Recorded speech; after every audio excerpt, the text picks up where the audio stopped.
Thanks, Adam. We'll get going as soon as it turns 9. In a few seconds. There we be. We'll call the regular Okanagan Regional District Board meeting to order. This is an opportunity to remove anything off the consent agenda if there's a desire to do so. There's only the 2 items today, but not seeing any hands for that. Got an echo. Looking for a motion to approve the agenda. Moved, seconded. Thank you. All in favor? Great. Any opposed? Motion carries. That brings us to the consent agenda, corporate issues. Motion on that. Moved, thank you. Seconder, great. All those in favor? Thanks. Any opposed? Motion carries. Down to development services. Petition to enter the water service area. I'll go to the CAO.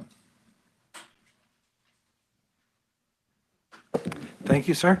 The purpose of this report is to submit a petition to the regional district seeking to include the subject property, which is 3440, 3580, and 3680 Arawana Forestry Road, to be within the, which provides for supplies water services, and to include it in the water service area. The recommended motion is that Naramata Water System Local Service Establishment Bylaw 2896/2020 be read a third time. Staff's here to answer your questions. Okay, I'll go to Director Federico. Direction on this. I'd like to move the administrative recommendation, please. Okay, moved, seconded. It's on the floor. Any discussion or questions? Director Monteith. Thank you. Through the chair.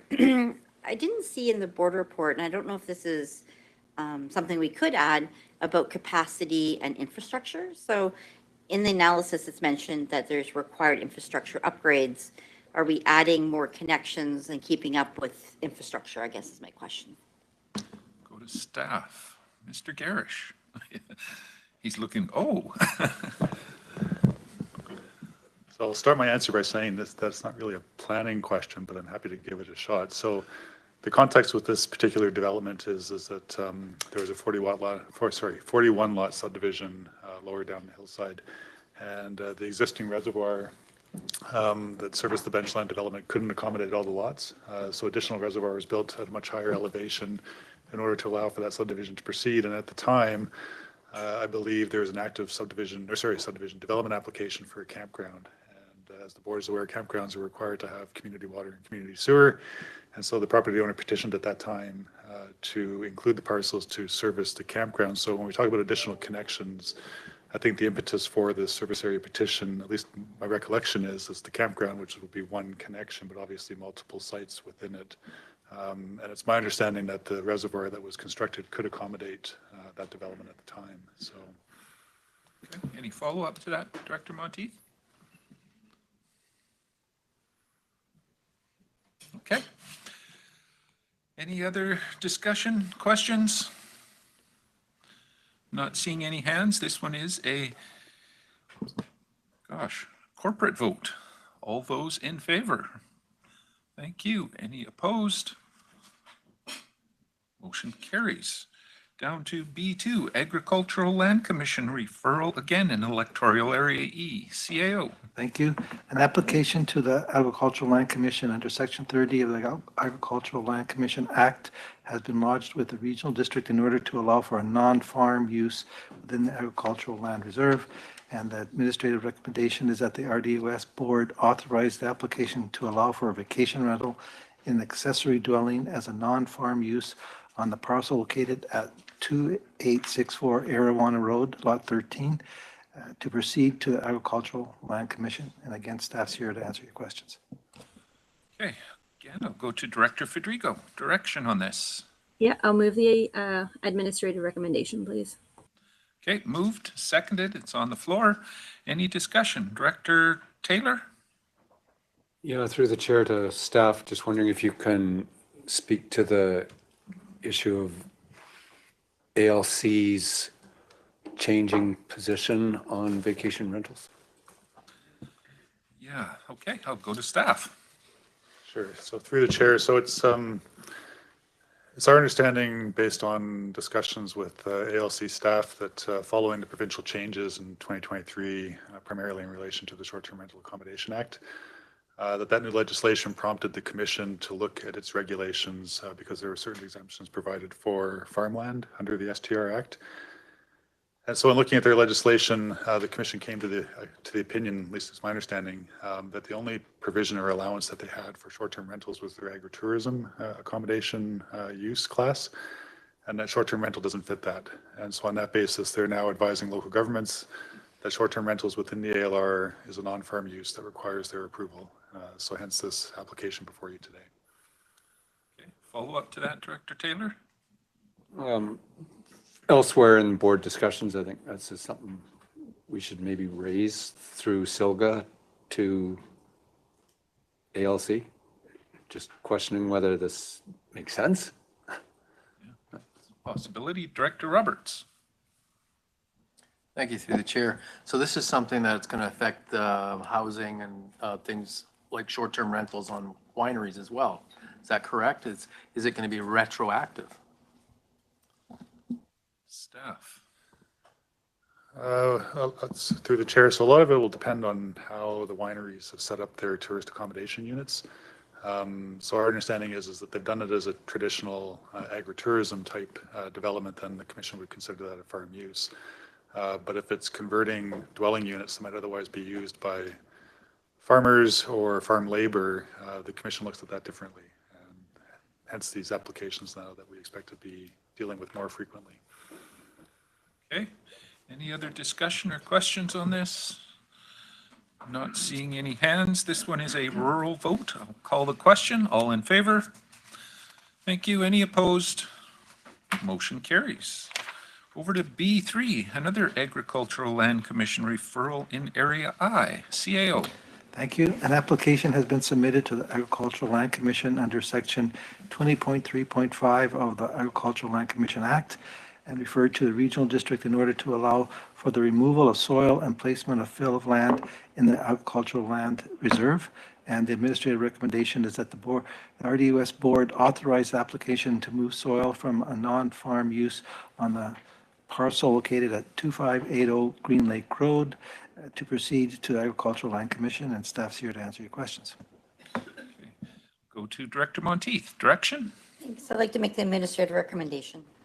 Okay, moved. Is there a seconder? It's on the floor.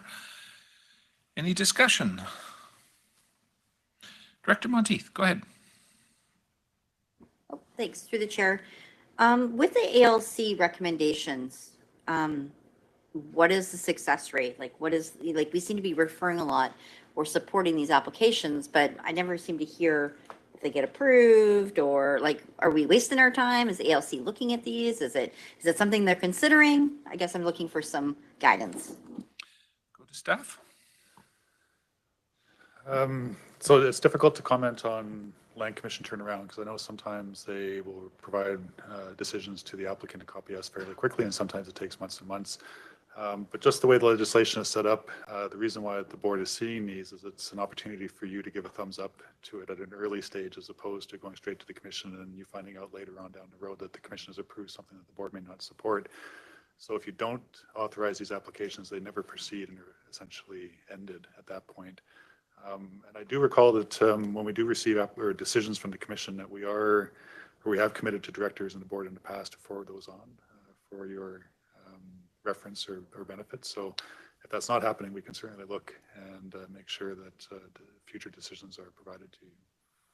I know they are coming to the area director that it affects, but I'm not sure if the rest of the board wanted to know about it or not. I don't think it goes any farther than that. So, okay.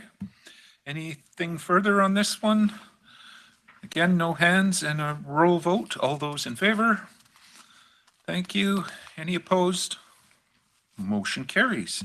B4, development variance in Area D, CAO.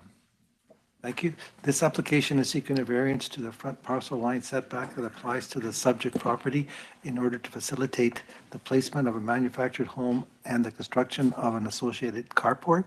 And the administrative recommendation is that the development variance permit D 2024.30 DVP to allow for the placement of a manufactured home and construction of a carport at 4838 Bassett Road be approved. Staff's here to answer questions. Okay, I'll go to Director Taylor. Direction. I'll move the administrative recommendation. Okay, moved and seconded. It's on the floor. Discussion on this one? Not seeing hands. Again, this one's corporate vote. All those in favor? Thank you. Any opposed? Motion carries. B5, another one in Area D, DVP, CAO. Thank you. This application is seeking a variance to the subdivision requirement that apply to the subject property in order to undertake two-lot subdivision. The subject property being 1205 Maple Street, and the administrative recommendation is that the development variance permit D 2024.34 DVP to allow for a 532 square meter parcel to be created through subdivision without underground wiring and pre-ducting at 1205 Maple Street, Okanagan Falls be denied. Staff's here to answer questions. Okay, I'll go to Area D Director Taylor. I'd like to move the alternative that we support the development variance permit. If I can get a seconder, I'll speak to that. Okay, it's seconded. It's on the floor. Go ahead, Director Taylor. So my feeling is that I support long-term underground servicing for larger subdivisions, but in this case, this particular house, and the servicing is literally 10 feet from the pole. They are already serviced by overhead wiring, and it, in my mind, makes no sense to require them to build something that they're not going to use and may not even be workable 10 or 20 years from now when it does come to be used. Okay, I seen the hand, Director Monteith. The motion has been changed to a positive, so we can move forward with it. Any other discussion on this? Go ahead, Director Barkwell. There you go. I'll speak to it too as well. It's just in principle. Yeah, these are the sort of things that make housing more expensive because we have such higher standards now. And in this neighborhood, it just didn't seem like it would be of any real benefit in the foreseeable future. Okay, any other comments or questions? Go ahead, Ms. Mullen. Just a housekeeping item. This and the last one were Actually rural? Yeah, That's what I was just Yeah, I going to know. ask There's before an I error on called there. the question on this. yeah. Okay. So this one will be a rural vote. If there's no other questions or comments, I'll call the question. All in favor? Thank you. Any opposed? Motion carries. B6, another DVP, this time in Area E, CAO. Thank you.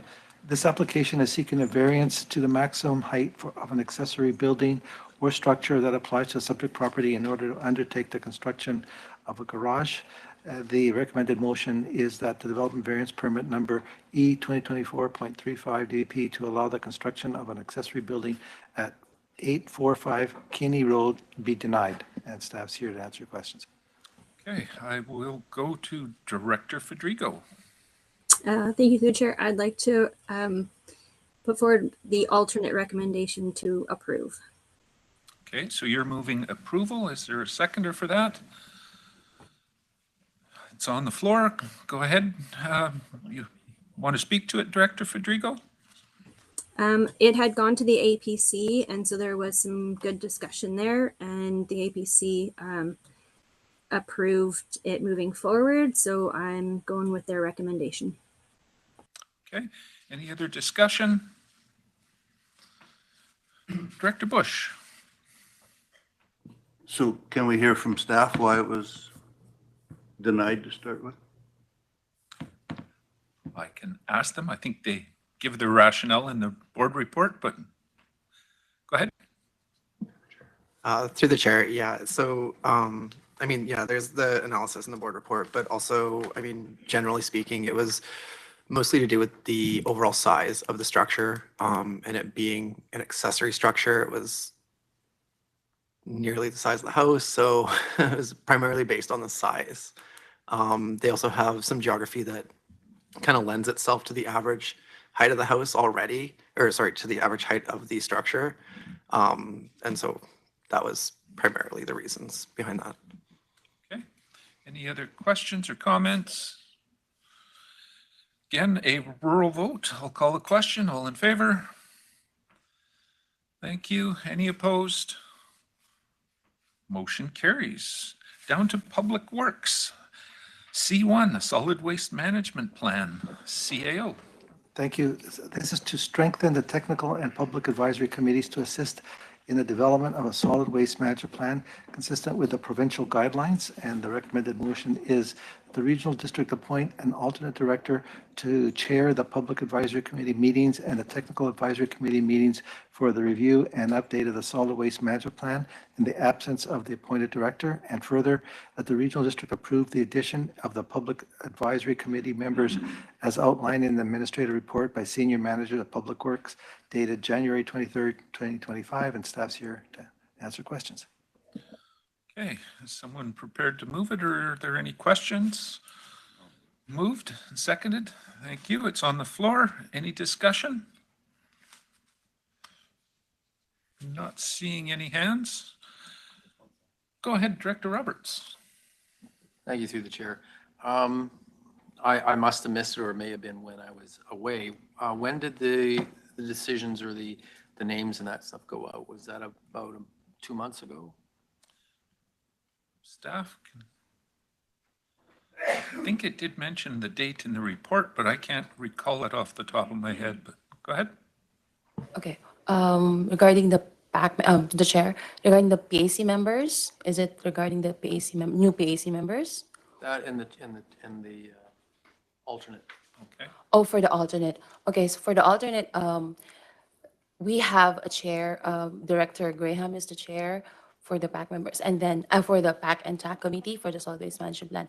It's been recommended by the provincial ministry that we have to have an official that to help. I mean, whenever a meeting is held, to lead, kind of chair the meeting. But then again, Director Graham is out on a trip.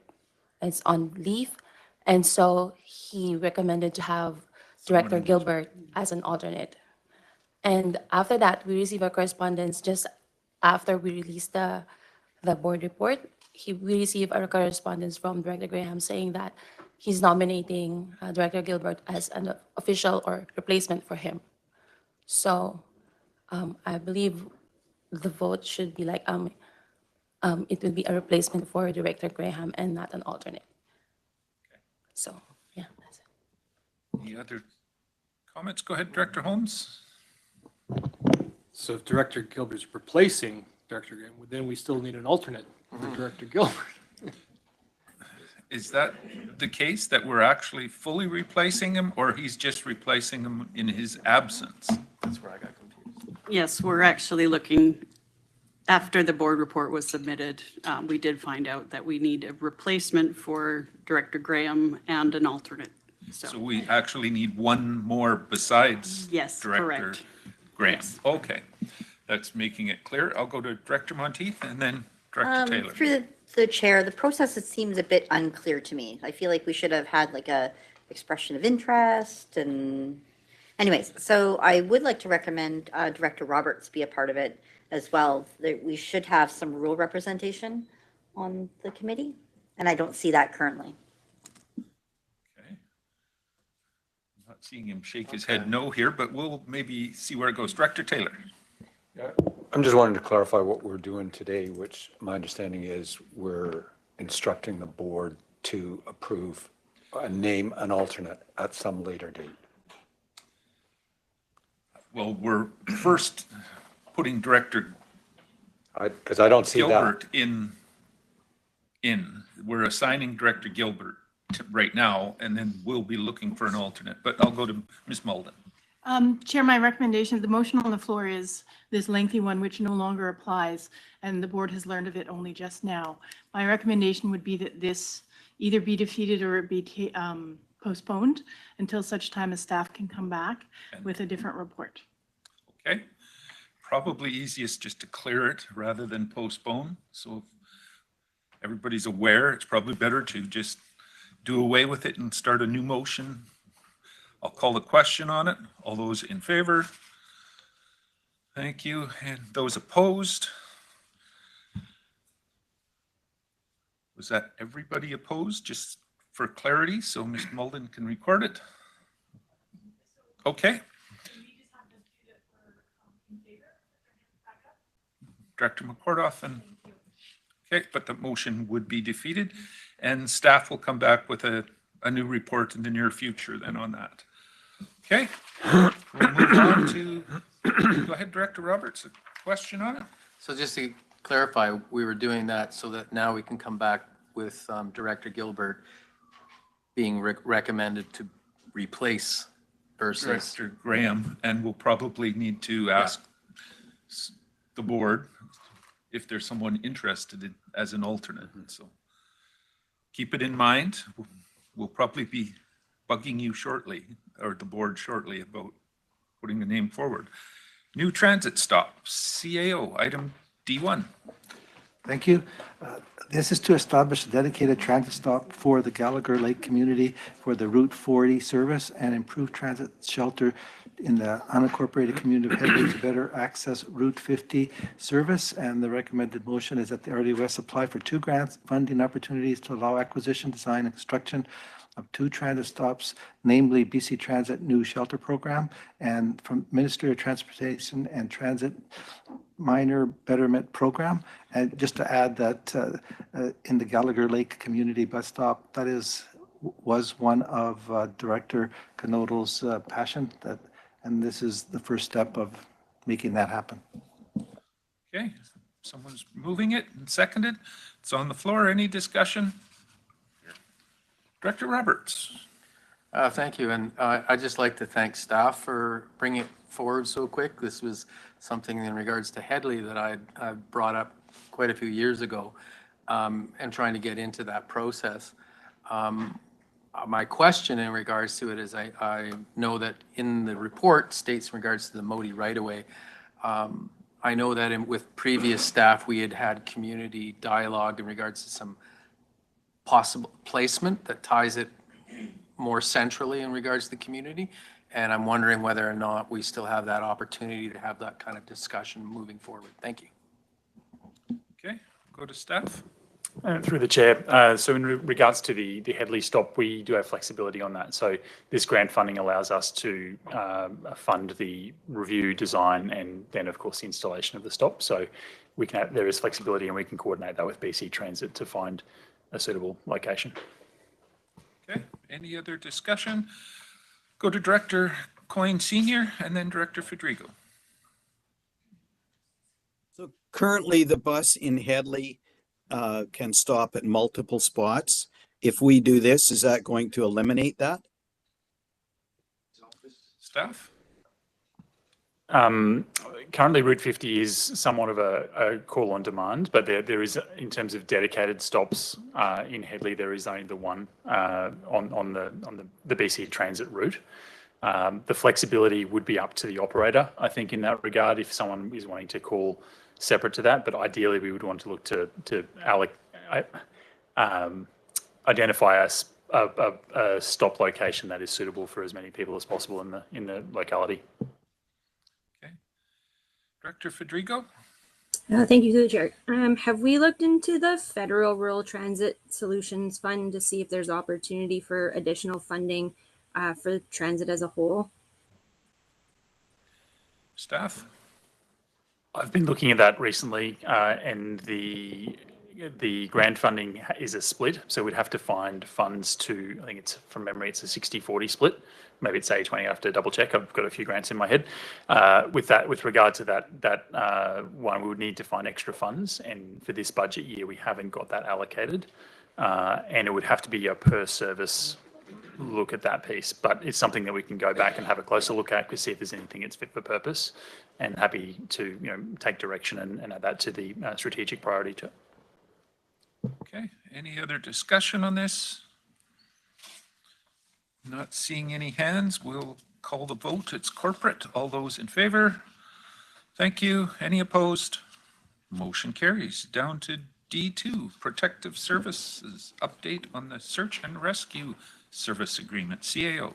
Thank you. This is to provide an updated search and rescue service agreement for approval, replacing the 2006 agreement and reflecting the evolving operational needs and funding requirements of the regional district of Okanagan-Similkameen.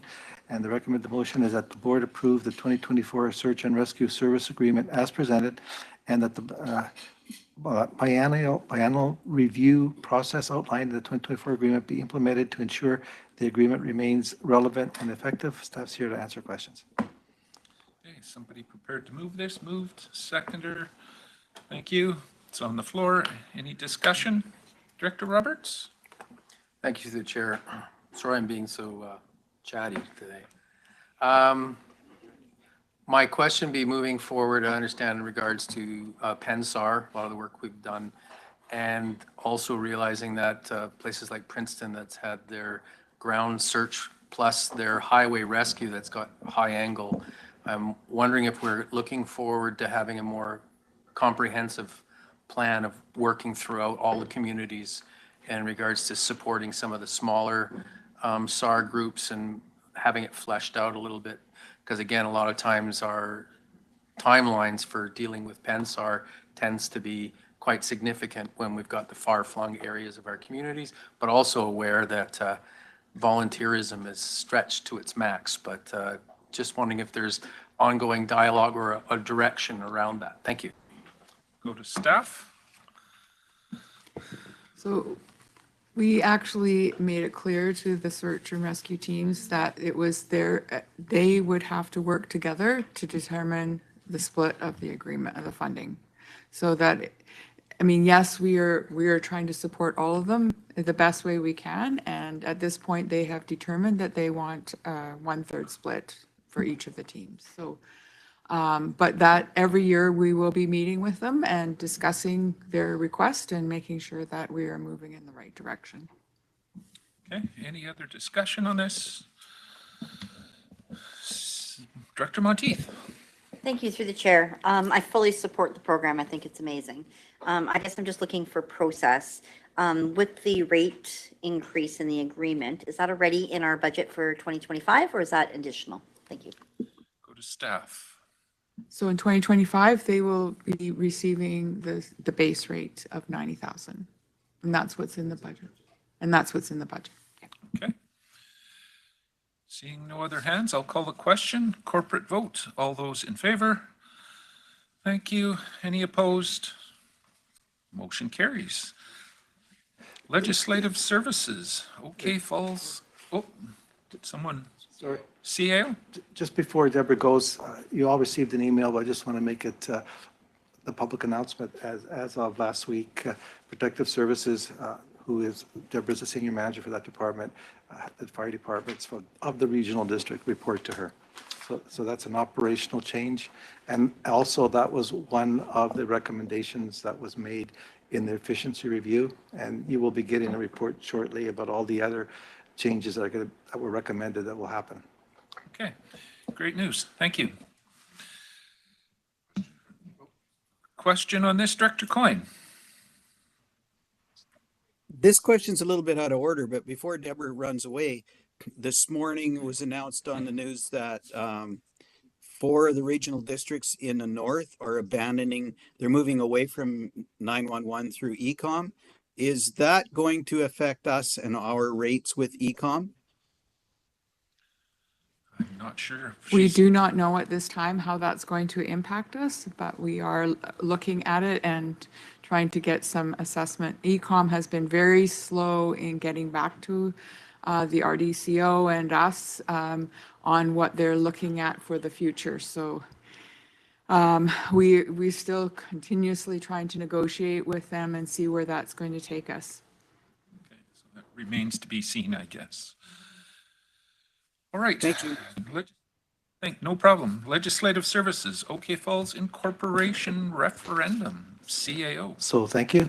This is to appoint a chief election officer and deputy chief election officer for the Okanagan Falls Incorporation assent vote and to inform the board of the date and question of the referendum. And the recommended motion is that Christy Malden be appointed the chief election officer and Diane Vikovich be appointed as Deputy Chief Election Officer for the Okanagan Falls Incorporation Study Assent Vote taking place on Saturday, March 22nd, 2025. And Ms. Malton is here to answer any questions you may have. Okay, I'll look to Director Taylor. I think this is one he's waiting for. Well, some would say we've been waiting for this for 50 years, 1974. I'd first like to thank staff and just note for the board that staff have put in a lot of time on this, and so has the province. And I think the community, one way or the other, appreciates that we're going to have this vote sooner than later. And I know staff have worked hard to even just get us an extra week, which they've done here. So I would like to move the administrative recommendation. Okay, moved, seconded, it's on the floor. Any discussion, Director Holmes, and then Monteith? Just a question on the question. It's I love the simplicity. I think it's amazing. I think that's what referendum questions ought to be. But my question is, doesn't it have to say pursuant to board bylaw, blah, blah, blah, and you know, this and that, and all these other things that you usually see on referendum questions? I'll go to Ms. Malden. No. The province has dictated this question to us. This is a different process than we normally see in that the province has taken control of the entire process, basically. We usually have a question bylaw and such, and we usually do fill a lot more in there. This is the province's direction, so yes. All right, Director Monteith and then Bush. Thank you through the chair. Obviously, I know who Christy Malden is, but who's the other lady that's going to be part of the scrutiny process? Ms. Malden. Diane Vikovich is a former corporate officer here at the Regional District. She has been a corporate officer at the Town of Oliver and West Kelowna as well. And she most recently was the acting CAO out in Kermia. She has years and years of experience, and we're bringing in an external person because we have so many referenda going on at the moment that we just simply can't spread our deputies. Like, we can't have one. We need more than one. So. Okay. Director Bush. So I'm just curious, who pays for the referendum? Like, if it doesn't go through, does whole Area D pay? Or is it all of us paying? Or, and then if it does go through, I would imagine it's just a new corporation that's going to pay for this referendum? Go to Ms. Malden. The province is actually funding this. Anytime that there's an incorporation question, that is actually funded directly by the province. And the rest of the procedure should the citizens determine they wish to move forward with incorporation, the election and the transition and everything will be funded by the province. Okay, good to know. Any other questions or comments? Seeing no hands, corporate vote. All those in favor? Thank you. Any opposed? Looks unanimous. Thank you. No problem. Wait to see what happens there. Electoral Area C, Rural Oliver Alternate Director appointment. CAO. Thank you. Sadly, the Director of Electoral Area C, Rick Canodal, passed away earlier this month. His appointment alternate, Erwin Shahal, attended the January 9th, 2025 RDOS meeting. This report is to advise the board of the new Director for Electoral Area C will be Erwin Shahal. Okay. Down to CAO reports. Anything there, CAO? Just very quickly, as of last Sunday, I was allowed to become a Canadian Association of Municipal Administrators, which is a national organization, which I'm hoping to open up some doors. And I want to thank Mr. Lychek. He was the one that actually referred me because so I had to use his name to get in, and I'll use anything that would help this organization. And I think there's some doors at the federal level that we can now connect to. Thank you. Good news. And as part of that, the SILGA resolutions. Who's going to speak to that? Ms. Mulden, or is that to you or CAO? Either or. Thanks, Chair. So to date, we have received two proposed resolutions for SILGA. I didn't quite get a chance to get the second one on here, but I will circulate it after the meeting so the board can have a look at it, and we'll bring it back at the very next meeting. As the board knows, the deadline is February 21st, which is the day immediately following our second board meeting in February. So time is really drawing near. I know that SILGA has a new administrator, and I don't think that if we're late on any of our items, it's going to be easy on them. And so my recommendation is we get everything in on time, as we usually do. But just a reminder, the one that we had put forward, Director Johansson had proposed, and that's in Appendix A. And that would be what the board would want to look at today as to whether to move forward to SILGA or not. Okay. Is there direction from the board on this? Director Holmes? Just a question to Director Johansson, if I may. Why are you asking the RDOS to bring this forward as opposed to Town of Oliver?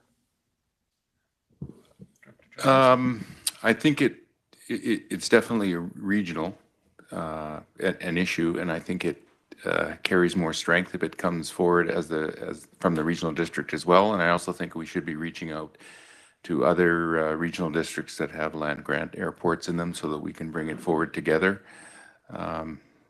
So just trying to raise the profile of the resolution. Okay. Any other questions? How about a direction on this? Someone prepared to move it? Moved. A seconder.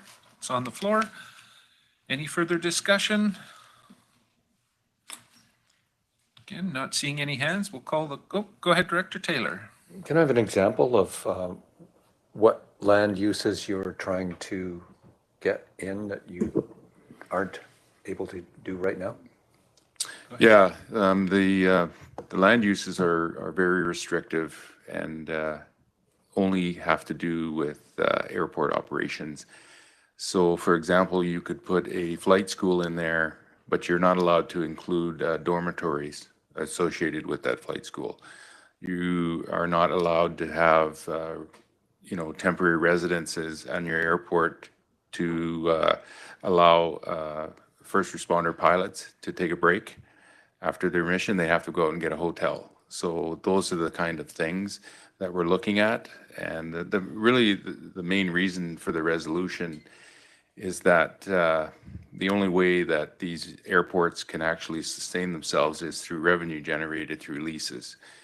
And if you want to do something like a dorm associated with a flight school, you'd have to work with the province to basically buy that land and then create that. You're not going to generate any revenue to pay for the runway or anything like that. And as it says in the resolution, the economic impact of those airports is in the millions of dollars to the areas that they serve. So, and the land grant uses policy, I think, is from 2005 or 2003 or something. It goes way back. So time to bring these into the 21st century, so to speak. Okay. Any other questions? Again, no hands. Call the question. All in favor? Thank you. Any opposed? Motion carries. Anything further there? I don't think so. So just a reminder, if there is any other motions that someone wants to get to SILGA, get them into Ms. Mulden, and we need to bring them to the board at ASAP. Go ahead, Director Roberts. Thank you, through the chair. I'd like to ask Ms. Mulden if the things that we brought up last year, if these are things that we can carry on. So for instance, we had brought things to SILGA and to UBCM last year. And of course, because it was an election year, a lot of that stuff just kind of kind of floated on. And I'm wondering whether or not we need to reapply those questions or reports that we move forward again, or can we just kind of like reignite what we already did last year? I'll go to Ms. Malden. Thanks, Chair. So I think at the last meeting, Director Coyne provided some information to the board with respect to that. And indeed, when we submit something into SILGA, the expectation is, you know, it will move forward to UBCM or it'll get rejected at SILGA, but that it's in there and that we aren't supposed to do a repetitive submission again. But I would ask maybe Director Coyne to reiterate or confirm whether that's correct or not. Yeah, we just keep sending the same thing over and over again, and UBCM has it, SILGA has it. You know, you got to craft it better or differently if you want to bring it back, because just saying the same thing over and over again, it's not like it's going to make it go to the front of the line. You know, every year we go to UBCM, we see the same resolutions, and then you see all the times that we voted on it. It doesn't mean it has disappeared. It's just there. And when you have 170 plus resolutions going through to UBCM, and then those resolutions go to the province, it's just gets lost in the noise. So try not to just continue to say the same thing over and over and over again, because it's not going to make it bump to the top of the list. Okay, follow up to that, Director Roberts. Yeah, thank you. So would it be beneficial to revamp one that may have got stale, like in whether or not language, adding some further information to back it up? For instance, let's say other agencies are having the same concern and letters are coming in from the public. You know, something that started out as, you know, a suggestion is now a concern. Okay, I'll go to Director Coyne. No, I think, well, if it's passed through SILGA and it's passed through UBCM, I think that's when it's our responsibility now to take that and follow up on it. You've got the resolution passed. You have the support of both the membership of UBCM and SILGA. Go to the province, advocate that way. There's nothing to stop us from advocating for ourselves to the province. I don't think any of us do enough of that. Once we've got a resolution from SILGA, it says we have the support of all those people. So getting another resolution doesn't change the fact that we already have their support. It just says we're waiting for somebody else to do the job. Okay. And if we do advocate, it's now or would be the time to mention that it is a resolution that passed through UBCM and SILGA, to make that point every time, just raise it. Anything further there? No hands. Down to chair's reports. And I've got a notice of motion on there that for the electoral area committees. We'll deal with that at the next meeting. And from myself as the chair, there's still discussion in regards to the Single Fire Safety Act. I did a meeting yesterday with the working group, and we'll be hearing more on that. It's getting close to where we need to appoint somebody to that position of dealing with it, and I'm sure that there's going to be a report coming, or at least CAO told me in the near future, so if he could just give us a hint on that. So staff is on this, and the Protective Services Manager will be submitting a recommendation. There's different options, and we're going to be asking for your input. Okay, so that's coming forward in the near future. Any director's motions, notices of motions? Not seeing any hands there. Board members, verbal updates. Finance Authority, there's a meeting in April that I'm going to be going to. Municipal Insurance Association, nothing there. OBWB, anything there, Director Holmes? No, we didn't have a January meeting. Okay, Okanagan Film Commission, Director Coyne? Yeah, we had a meeting. A lot of films have been filmed in the region. As you already know, nothing really more from that presentation John gave us about a month or so ago. We're continuing to advocate for the tax breaks to come back to the Okanagan for the animation stuff. That's a big blow to the region. That's about it. Okay. Okanagan Sterile Insect Release, Director Bush, anything there? Yeah, our meeting for next week got postponed till June sometime. Okay, so nothing for a while there. Nothing from Simia, I'm assuming. Starlight Control, Director Bush, anything there? Nothing there. At CBC, anything there, Director McCordoff? No meetings at this point. Okay. No items coming out of closed. Director Taylor, question or? Yeah, a question regarding the film board. Okay, go ahead. I'm just wondering, and not an original thought here, but based on a media article yesterday or today, is there any thought being given by your committee to advocating on behalf of the Okanagan that we're a possible alternate to California in a timely manner? Go to Director Coyne. Yeah, we did have that discussion. Got to be sensitive to how you present that discussion, just because so many people have lost their homes right now. So it came up. There are people looking at studios up here. It's whether or not the province is going to continue on with the tax credits as to whether or not they want to move here. We're starting to lose productions to Manitoba because they're getting the bigger tax incentives in Manitoba. So we are looking at it, but it's a bigger conversation than just the Okanagan Film Commission, the Thompson as well. We can substitute for California quite often. So. Okay. Not seeing anything further there. That brings us to adjournment, or CAO. Just the Before we one section in the agenda under notice of motion for electoral area committee terms of reference. Just to give the board a heads up, staff completed the strategic priorities that you're going to receive a report in February. It's your strategic priorities along with the operational priorities. This is included. It's a high priority. So it doesn't really have to be as a motion. It's part of the operational work plan. Okay. Deals with that. Thank you. No, motion to adjourn. Moved, seconded, all in favor. Thank you. Any opposed? We are adjourned, but we are also far ahead of schedule this morning. And I think technically we can't start the hospital district meeting until the scheduled time. Can we bump into the Planning and Development Committee meeting? Do we need a couple minutes? Oh, planning is here. So I'm going to turn it over then to Director Wiebe to get us going. So we'll call the meeting to order at, say, 9:45 and ask for a motion to adopt the agenda.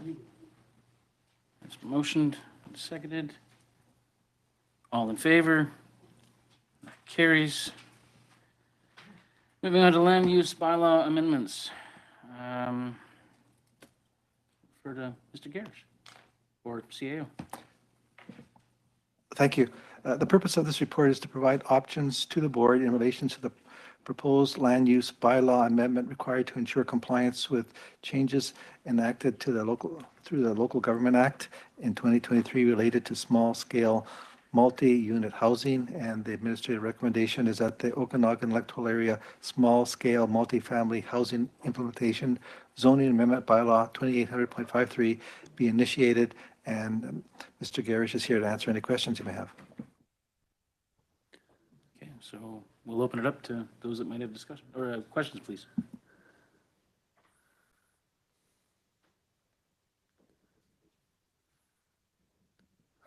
Good presentation? I do have a short presentation. Okay, then please. Yeah. Go ahead.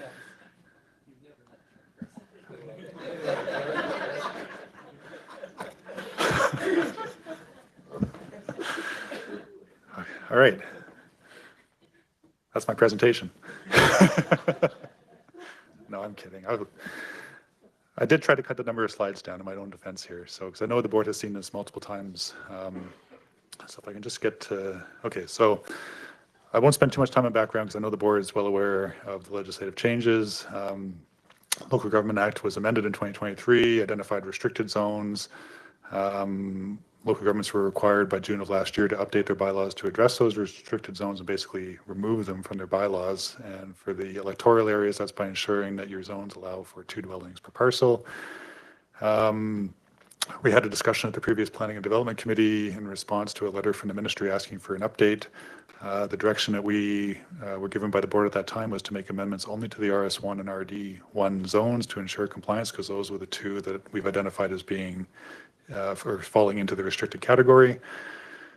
So the amendment bylaw before you today, a little bit more background context. So the 2 zones apply to 167 parcels. Otherwise, we believe all the other zones are compliant.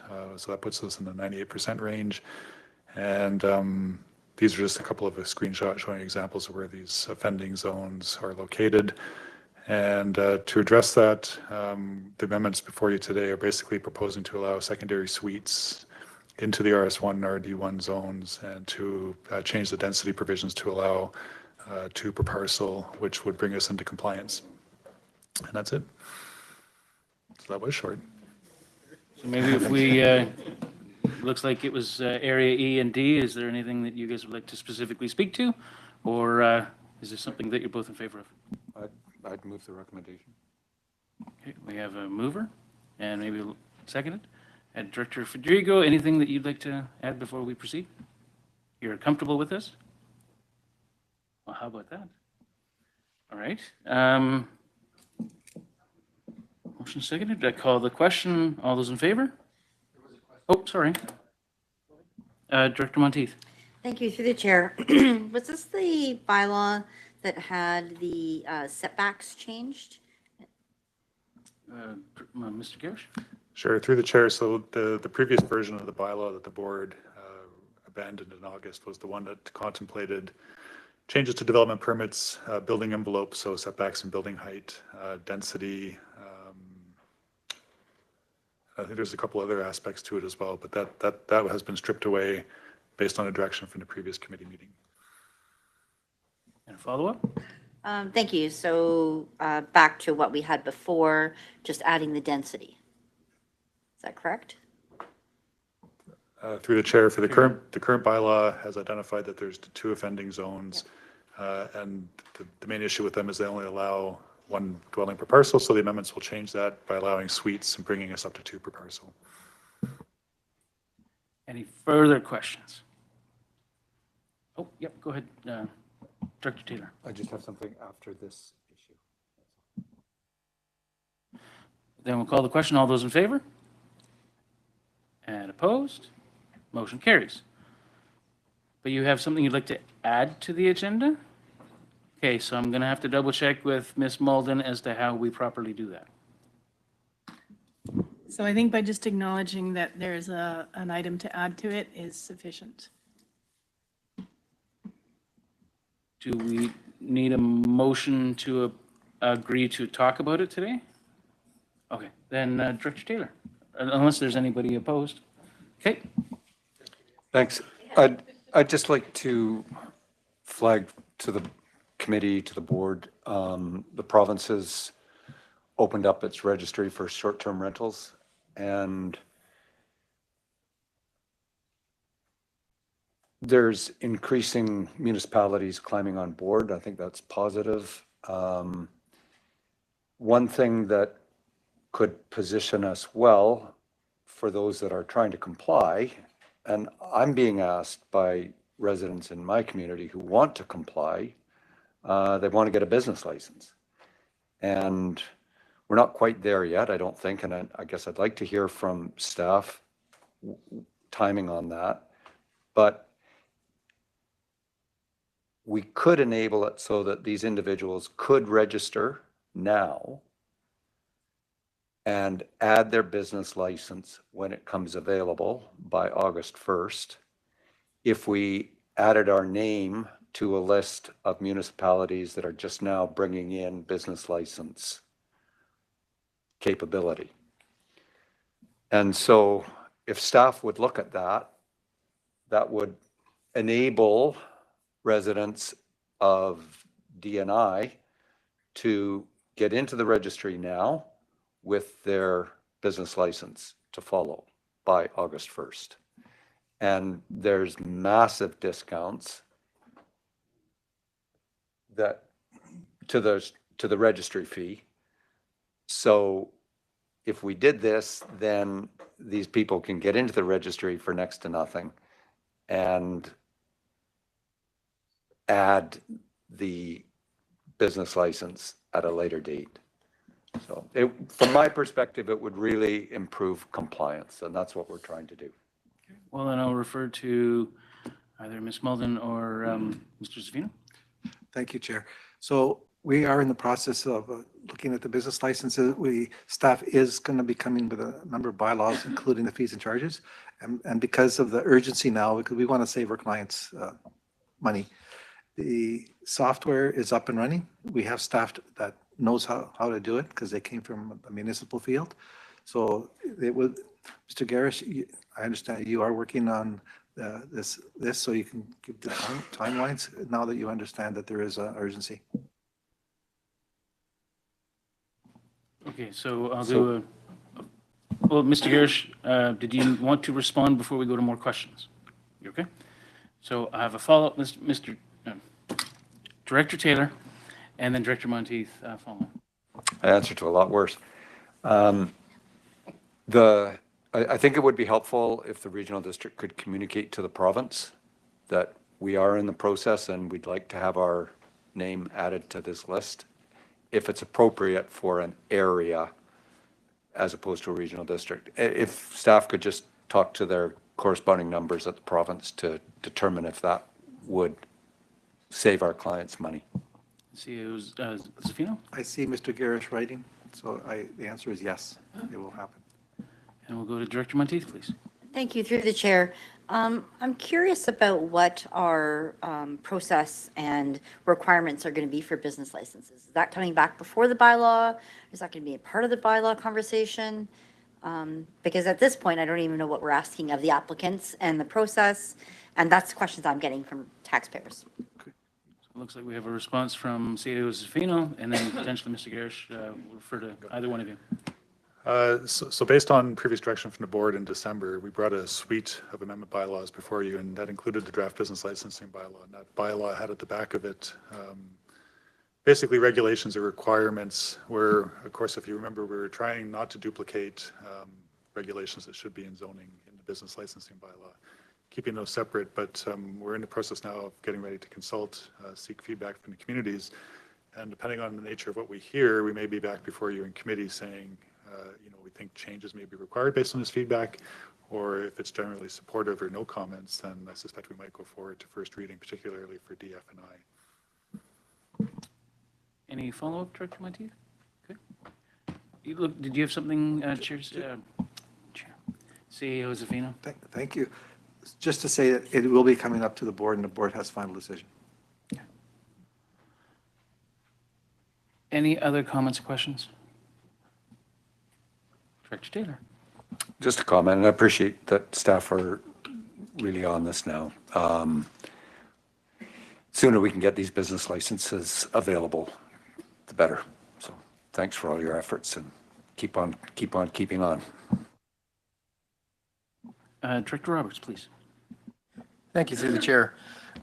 From our previous discussions around Agricultural Land Commission and them coming into accordance, is this now then something that's going to be able to have, or direction to have business licenses on those kinds of even agritourism facilities on ag land? Mr. Garish? So I think the short answer to that question is yes. I mean, the board has the authority to now require a license of any commercial or industrial use. I think in the context of the project that we're currently working on, we've only put to the board that we license at this point vacation rentals or short-term rental accommodations, which we're defining to mean B&Bs and the current vacation rental use class in the zoning bylaw. But obviously, if the board wanted to expand that to agritourism, boarding homes, hotels, motels, that option is available to you. follow-up? Okay. Any further comments, questions? And we'll call for the motion to adjourn at, looks like 9 something, 58, 59. And seconded. And all in favor? And we're adjourned. Thank you. Okay, thank you, Director Wheat. We are still a bit early, so we will have a break, and I believe I'll let Director Johansson try to rally everybody back here at 10:30, I think is the time. So you've got a few minutes to grab a coffee and visit.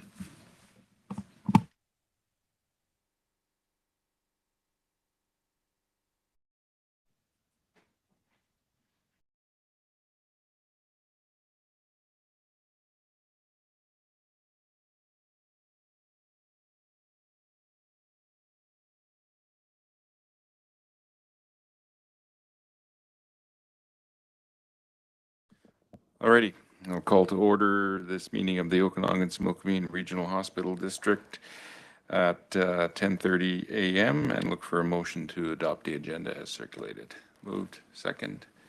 All in favor? Opposed? Motion is carried. We got some minutes that we need to adopt. The recommendation is that the November 21st, 2024 minutes of the Okanagan-Similkameen Regional Hospital District be adopted. Moved, second. Any further discussion on those minutes? I'll call a question. All in favor? Opposed? Motion is carried. And we'll move right into our delegation. We've got Dan Goffner here, Corporate Director, Business Operations South, and Madeline Siligwong, Executive Director for Clinical Operations. They're going to provide an update on the Interior Health Capital request. So I will pass it over to you, Dan. Wonderful. Just making sure everyone can hear okay. Good. Yeah. Great. Well, thank you so much for having us here today. Yes, we're here to present an overview of our capital funding request for the 25-26 fiscal year. And then I'll maybe just start with an acknowledgement. We'd like to recognize and acknowledge the traditional, ancestral, and unceded territories of the Inkwikatma and Silks Nations where we live, learn, collaborate, and work together.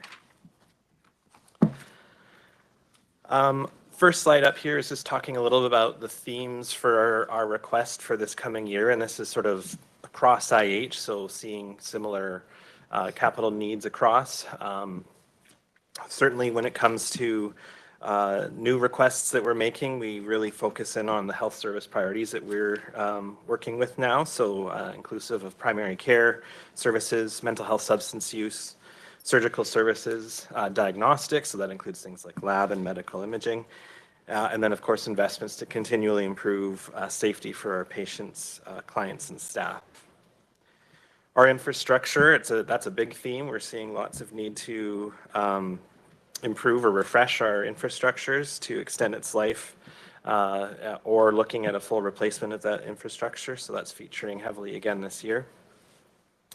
Similarly for equipment, we're focusing on upgrading and replacing our most critical equipment that's at its end of life in order to prevent service disruptions. We are still dealing with some cost pressures on some of our projects as we work to complete those that had started during the pandemic and were subject to many of the significant cost pressures that were experienced due to construction market inflation, supply chain disruptions on equipment, things like that.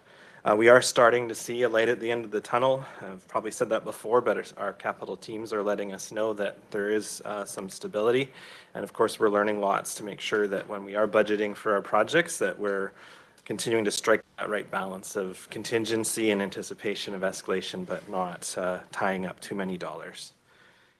We're also seeing more larger infrastructure projects that we're breaking down into multiple phases. So that helps us to better manage the scope of those projects and spread those costs over multiple years and phases to have it be more manageable, biting off smaller pieces as opposed to trying to address it all from the very beginning.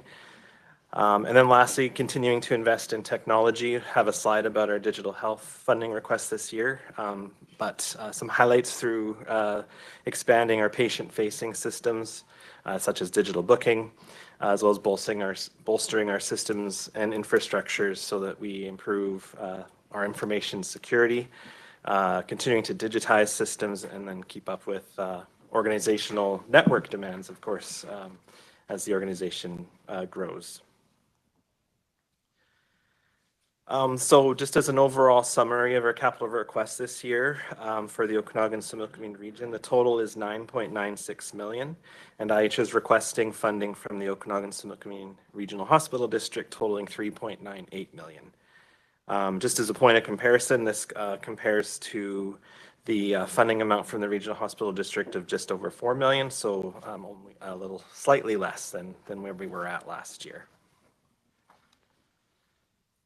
And then this next slide, it's just a table that summarizes the budget by the capital category, how we divide up the different types of capital. You'll note that the distribution across those categories has over half of the total request within that first line, the construction projects over 100,000. And then the rest is fairly evenly distributed across the other categories, although you'll see for this year we have no projects that are under 100 that are construction related. Certainly, most projects are hard to get under 100 these days, so that might be part of it, but also just where the priorities landed for this year for the region. You'll also note that within that top line, construction projects over 100,000, the RHD had previously approved funding of 80,000 within that budget line. So that highlights that our request does include a budget increase to one of the existing projects, and I'll walk through that in one of the upcoming slides here.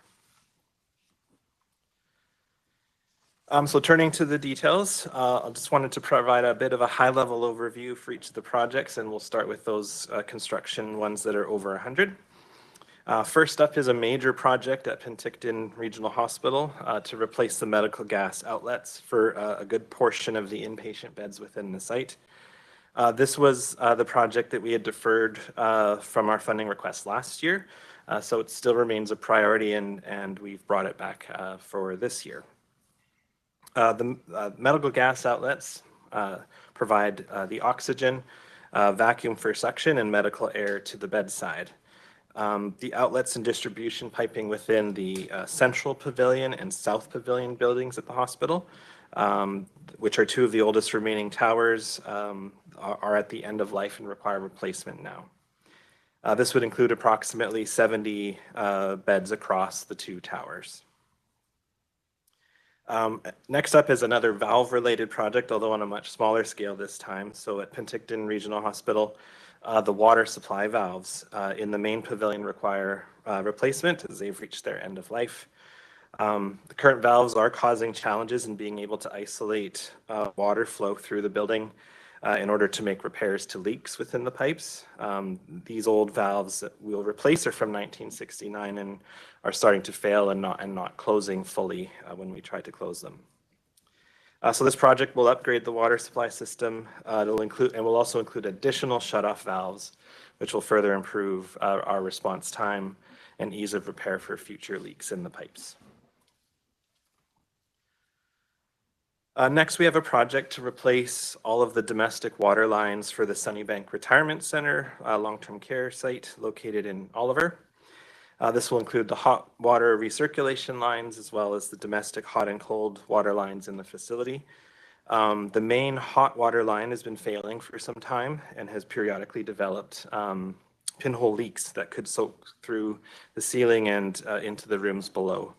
This, of course, poses risk to residents in the facility and could cause major damage or even mold growth. So looking to replace those, and those water lines were originally installed in 1984. And then in Summerland, we are replacing the rooftop units for the health center. This is the project that was already in flight and RHD had previously approved funding, so we're requesting a budget increase on this project. As we began the preparation work for this project, it was determined that the original equipment specifications that were in the budget were insufficient for the needs of this site, so we needed to look at a right-sized unit that, of course, unfortunately had a higher cost. The RDOS originally approved $80,000 towards this $200,000 project, and we need to increase the overall project by an additional $181,000, of which we're requesting an additional $72,600 from the RHD. So the total contribution would be $152,600 for this project. The last construction project over $100,000 is for a building management system upgrade that impacts 3 facilities in the Okanagan-Similkameen, so Penticton Regional Hospital, Princeton General Hospital, and South Okanagan General Hospital. So a building management system is software and hardware that provides control over and monitoring of the HVAC systems within the building. We have a few of these systems across IH, and this one in particular has reached its end of life and is no longer supported by the vendor. And this system actually covers 9 facilities across IH, so 3 of them here in the Okanagan-Similkameen. We also have some facilities in central Okanagan and then the North Okanagan, Columbia-Shuswap. The project entails completing software upgrade to the centralized system that's located in IH's data center, and then hardware upgrades at each of the local sites. And the project will also install a new user interface locally. Our funding request to the RHD is for the hardware at the 3 sites in the region, and then a proportionate share of the centralized management system costs. So the other 2 RHDs would also be contributing to that central system. Next is our digital health capital plan for this year. So we're continuing with investments in technology and digital health. As in years prior, we're asking all of the RHDs to contribute towards the overall bundle of digital health capital investments as the benefits are distributed equally across all the regions. So we determine the funding request amount based on the People 2024 BC statistics. And for the Okanagan-Similkameen, the percentage ratio is about 11% of the total cost for this bundle. This year we have 3 main areas of investment. First includes upgrades to our network and technology infrastructure, which includes support for expanded storage capacity and security of the information. A little bit more detail on some of the pieces within this. So we will be purchasing additional servers for our Kelowna data center. And then we'll be purchasing additional storage for both the Kelowna data center and the Kamloops data center. Those are our main 2 data center hubs. Having that additional storage will allow us to plan for disaster recovery by having the data stored in multiple locations in case of a catastrophic event. We're also continuing to make network upgrades to improve the speed of our network, its reliability and security.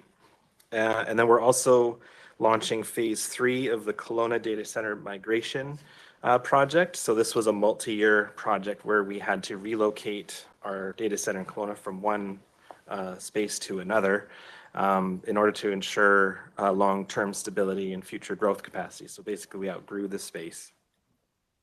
Phase 1 was the groundwork to plan for it. Phase 2 is the actual move. And now phase 3 is the wrap-up stage, which primarily involves turn down of the old facility to prepare for the end of the lease that we have at that facility. We're also implementing electronic clinical systems for improved workflows and patient safety, which will increase the number of sites that have access to electronic patient records. So that'll include continuing with the implementation of electronic medical records in primary care across the region, as well as implementing a standardized digital system in our emergency departments. And then lastly, we're investing in electronic technologies to eliminate paper-based processes, creating efficiencies, reducing paper waste, and makes for improved record keeping, reporting, and communication. 3 specific items. We're continuing to roll out the electronic surgical system across the region, implementation of electronic lab requisition forms, and that'll be a big paper saver for us. And then we're starting phase 1 of the electronic physician documentation system. Moving to the over 100,000 equipment, we have two items this year. First is the replacement of a long-term care facility bus at McKinney Place in Oliver. This bus is used for the 75 long-term care clients at McKinney Place, along with 51 adult day service clients, to allow them to enjoy a recreation program with weekly sightseeing trips, monthly event excursions, and seasonal outings. For many clients, this provides them with their only opportunity to get outside of the facility. The new bus will replace a 2006 model, which is well beyond its useful life, and will replace it with a 12-seat bus that would have minimum capacity for 3 wheelchairs and then a wheelchair lift or ramp. This is a follow-up from our meeting in November and the question that was asked around had we previously requested funding for bus before. We did look in our records and found that we did request funding from the Okanagan-Similkameen RHD for a long-term care bus in 2013. This was at the Trinity Care Center long-term care facility in Penticton. At that time, the cost was $110,000, and the RHD had approved a $44,000 contribution towards the purchase. And then second is the replacement of the nurse call system, also at McKinney Place in Oliver. This equipment will replace the existing nurse call system that was installed in 2008 in that facility. The new system is going to be hardwired, so there will be some small renovations that are needed to the building itself to have that installed. The equipment is at an age now where the replacement parts for the system are difficult to source, so continuing to service is becoming a challenge. Nurse call is critical for that quick and direct communication between the facility residents and the care staff, so this new system will ensure that function can reliably continue. And then just a quick slide on the equipment under 100,000. So as in previous years, we're once again requesting global funding for equipment that's valued under 100,000. We go through a prioritization process for this equipment in the same way we do for our over 100,000, ensuring that the greatest needs are met for our services. The global funding provides us with the flexibility to maximize those dollars and make adjustments to our priorities depending on pricing we might see and potential discounts we might get for bulk purchases. So it may be advantageous in one year to replace a good number of beds because of a discount we may receive. And that falls into that under 100,000 category. We'll provide a final reconciliation of the equipment that we purchased to the RHD after our fiscal year end, so the board can see what items were purchased with those global dollars. And with that, I'll turn it to the board for any questions. Thanks, Dan. Thank you very much for that. It lays out exactly what you're doing and why you're doing it, so thank you very much. Is there any questions from the board on this? Director Bush first.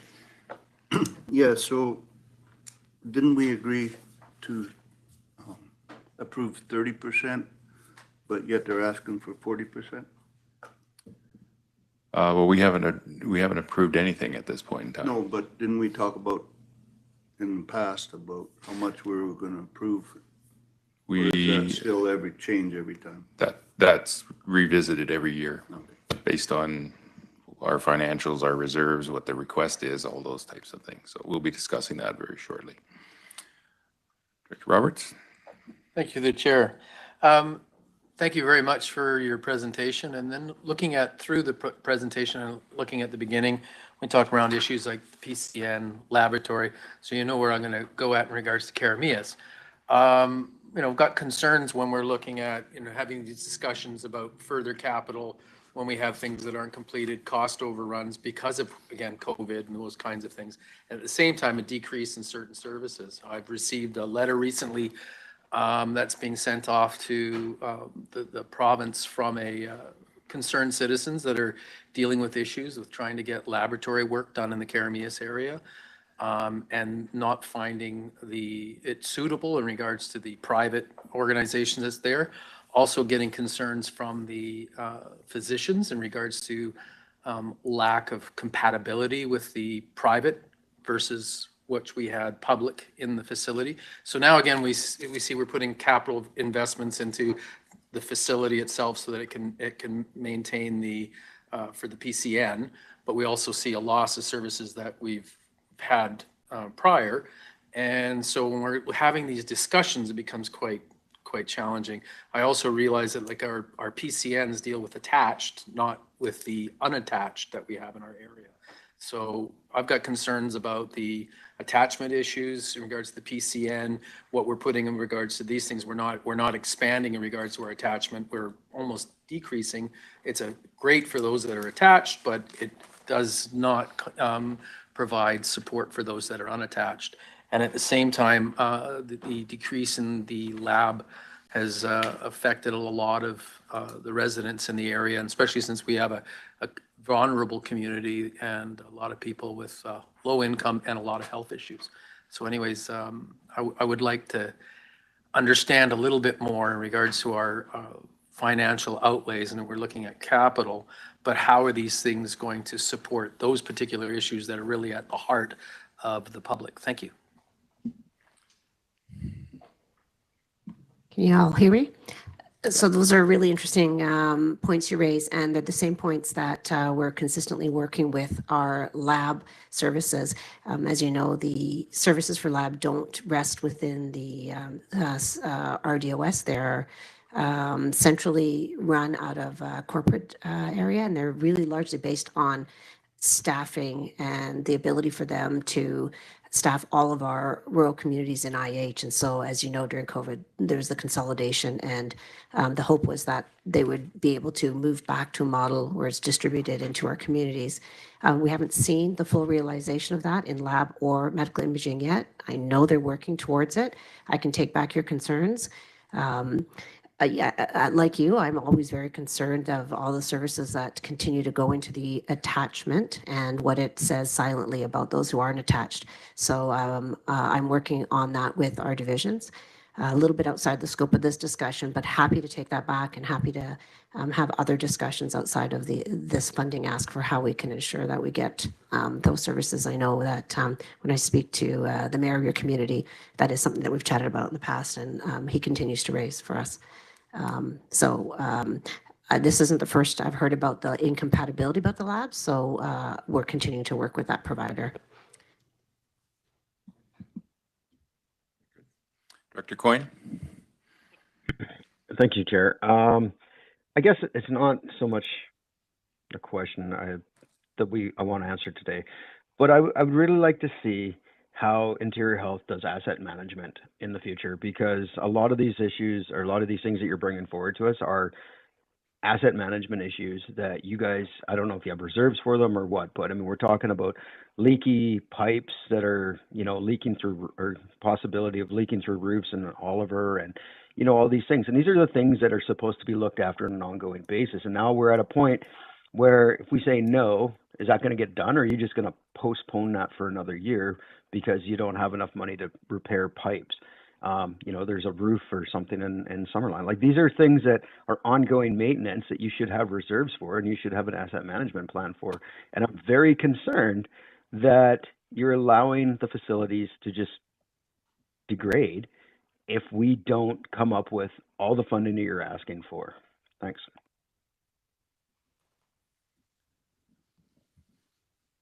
Any comments to that, Dan, at all, or?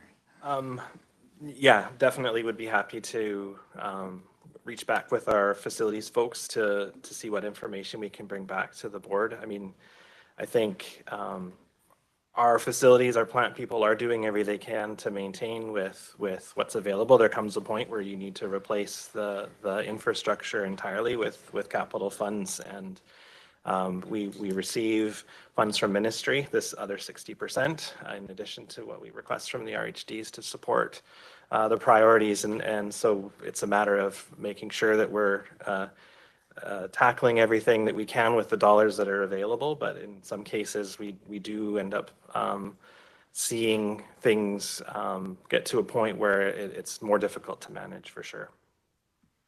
Follow up, Director Quinn? Yeah, I don't think the facility, guys are the ones to answer that question. This is a decision being made above them. They're doing the best they can with the dollars that are allocated to them. I think we need to hear from, the top brass as to how are they making these decisions on how asset management is done within your organization. I'll just let the board know that on March 20th, we've got Susan Brown scheduled to be here, and we're also reaching out to Minister Josie Osborne as well, hoping to have both of them for the hospital district meeting at that time, and those are some of the questions that can be asked at that time. I've got Director Holmes and then Director Konez. So, yeah, not only on the question of maintenance versus capital, but also I question of, what is a hospital? I often get the feeling that we're kind of being asked to fund things which we're not mandated to fund. And I find it unfortunate that the precedent has already been set, that we've funded a bus in the past. To me, it's already a stretch of what we're considering hospital. What is a hospital when we fund? To me, a bus is not a hospital. It's as simple as that. And I don't know if we get guidance from the province, if we could get consensus from other hospital districts around the IH area, so we can at least be all on the same page on these sort of questions. But I just have a feeling sometimes we're funding things which we're not mandated to fund. I also have a question on the plans, IH's plans for the PCN expansion over the next 5 years. So I see, Carameus and Princeton are in the financial plan, but what about elsewhere? Are there any, what are the plans? Yeah, sorry. At the moment, I don't have any information on further confirmed plans for PCN expansion. Those decisions come sort of a little bit from the province, as well as when communities raise that they are looking to expand. We haven't maxed out our services at the moment. And so, yeah, the best I can say to that is that when we're looking at it, if you have specific concerns, then I think we would be happy to sit with our primary care network and our local division and put together a plan. I'll just say, Director Holmes, there's an RHD chair meeting in April in Kelowna, and I'll make sure that I bring those points up at that meeting, and they can also be brought up here in March. Director Konez? Yes, thank you. I have many of the same concerns that have been already stated, but one particular I just want to ask about is the ask for us to fund, put money into the data center in Kelowna. So that is, I guess my questions are, have you ever asked us to invest in the data center in Kelowna?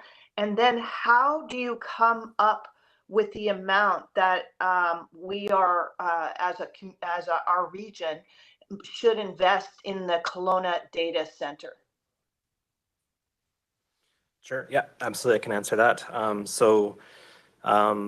Yes, we have requested funds to support our data centers in Kelowna. As mentioned, we also have one in Kamloops. It's a provincial, that one in Kamloops is a provincial data center that all the health authorities have servers and their infrastructure there.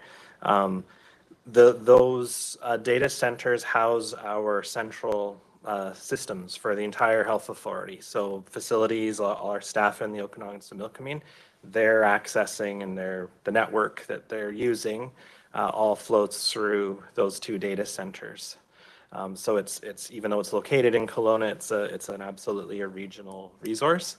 In terms of the calculation, we use population numbers to come up with a prorated percentage that each of the we ask each of the regional hospital districts to contribute. So for the region, the population of the Okanagan-Similkameen region is approximately 11% of all of Interior Health's population. And so we would take the total cost, 11% of it would be applied to your RHD, and then we take 40% of that amount as our funding request to you. Follow up, Director Konez? Yes, thank you for that answer.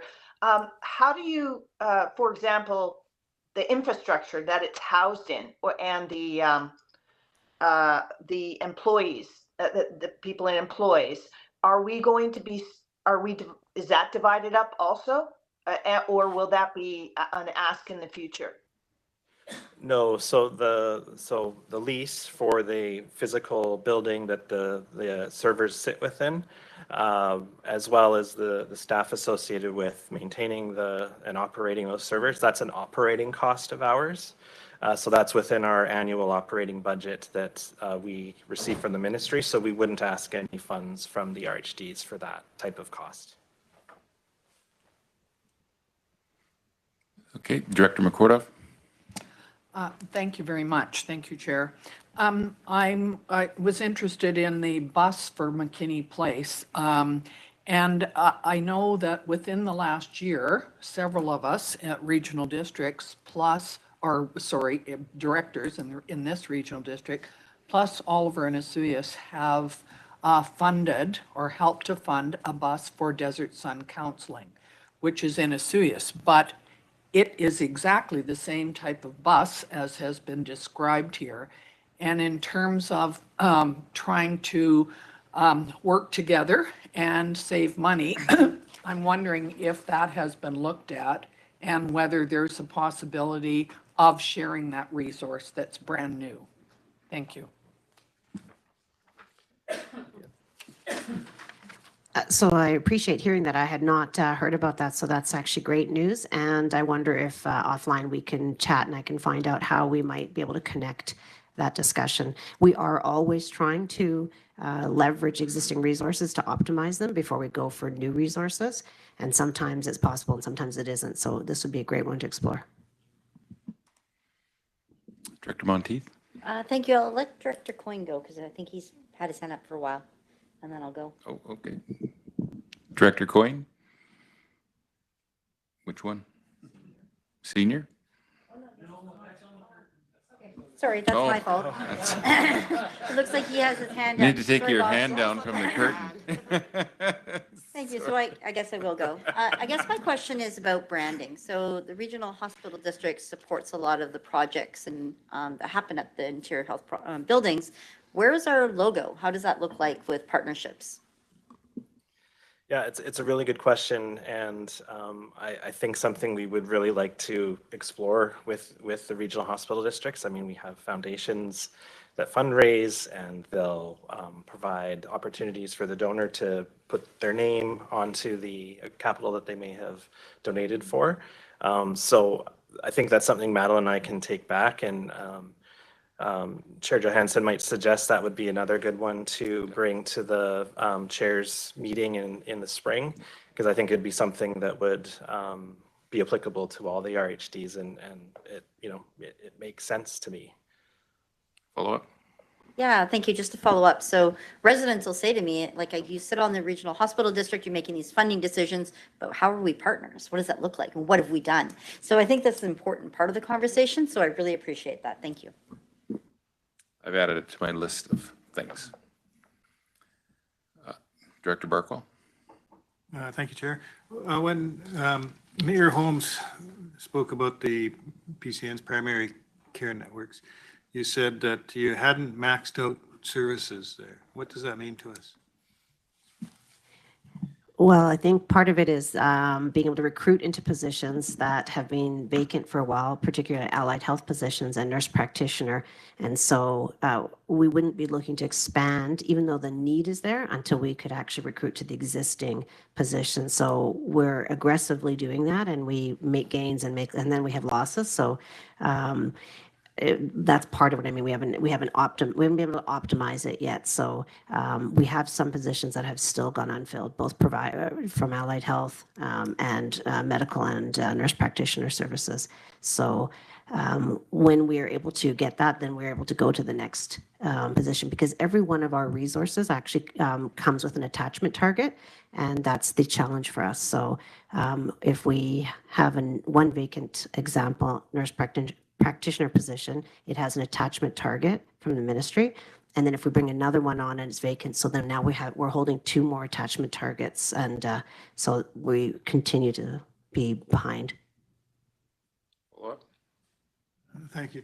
Well, I guess I would note to you that in Summerland, we've been working hard on trying to get a primary care network. And that isn't an issue with us because all of the doctors have been behind and even funded studies and such. They would move, so it would be staffed.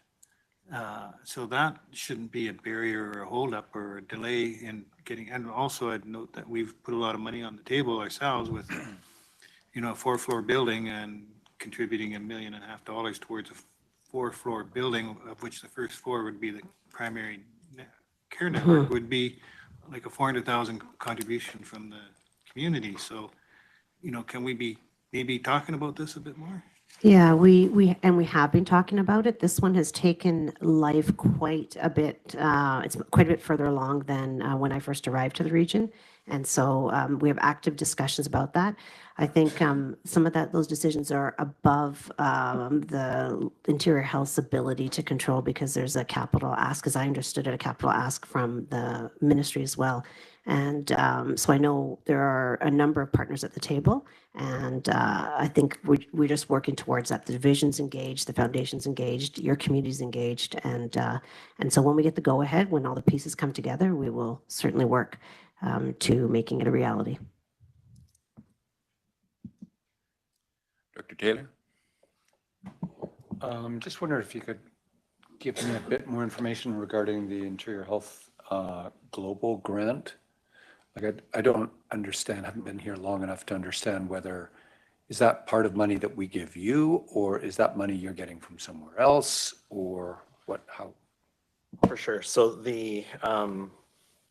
for equipment that's valued at under $100,000 per item, rather than coming up with our list of items and requesting funding for each individual item up front, we ask for call it a global contribution towards IH then being able to purchase under 100,000 equipment. And so what we do is when we receive the ministry capital allocation for the year, we take a portion of that and set it aside for those under 100,000 equipment items. And then we request 40% of that amount as the contribution from the regional hospital district.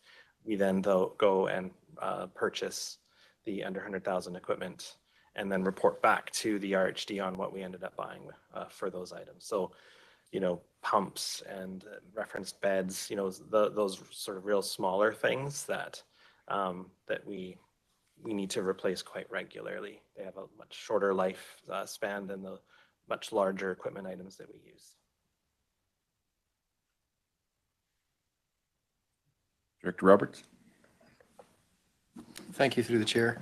And I know it's not fully tied to the capital, but you were talking about attachment and the PCNs. And I was just wondering whether or not you've continued or had further discussions with the ministry around a flexible approach around attachment, because I know when you're talking about those solid numbers, that in and of itself is problematic in regards to the different things that we do at ground level. So I just wondered if that's something that you're continuing. Thank you. Yeah, we are continuing, and any arrangements we had last year that supported us in having a flexible approach have to be renegotiated every year. They're one time, and they're reflective of the people in the roles and the community needs. And so it's an ongoing process for us. And the rules change all the time. And now with the new ministry, we have to see where their tolerance is for a different approach. And so we're waiting. And thank you for that. And is there a possible way that we can be of assistance in that in regards to our role when we talk to the ministry? Thank you. I always look for partnerships. I think the more voices that come together to support these initiatives. So I will absolutely be reaching out. It has been on our radar for well over a year now when the new contracts came in. So I would be happy to partner when we know what we're looking for and what the ministry's position is, and we'll put our ask together.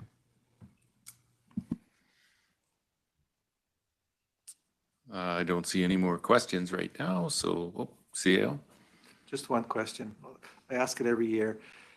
Regarding the tower, when do you anticipate this board receiving the final costs? It's highly unusual if impossible, that projects come in on time and on budget. So this one may be on time, but we have no idea if it's on budget. And it's a concern, I'm sure it's for you too, but it should be for this board, because if it's over budget, there's a consequence to us. And I apologize, I've been working with our internal capital finance team to get that wrapped up and sent off. I know I've previously reported with the board that we were anticipating a surplus with that project. So I'm fairly confident there isn't going to be a cost overrun at the end of the day, but we do need to get you that information. So I'll make sure that happens ASAP. Because that surplus affects the budget. Right. Alrighty. Thank you, Madeline. Thank you, Dan. We will let you change seats with our finance people as we get a presentation on the 5-year financial plan bylaw. Thank you.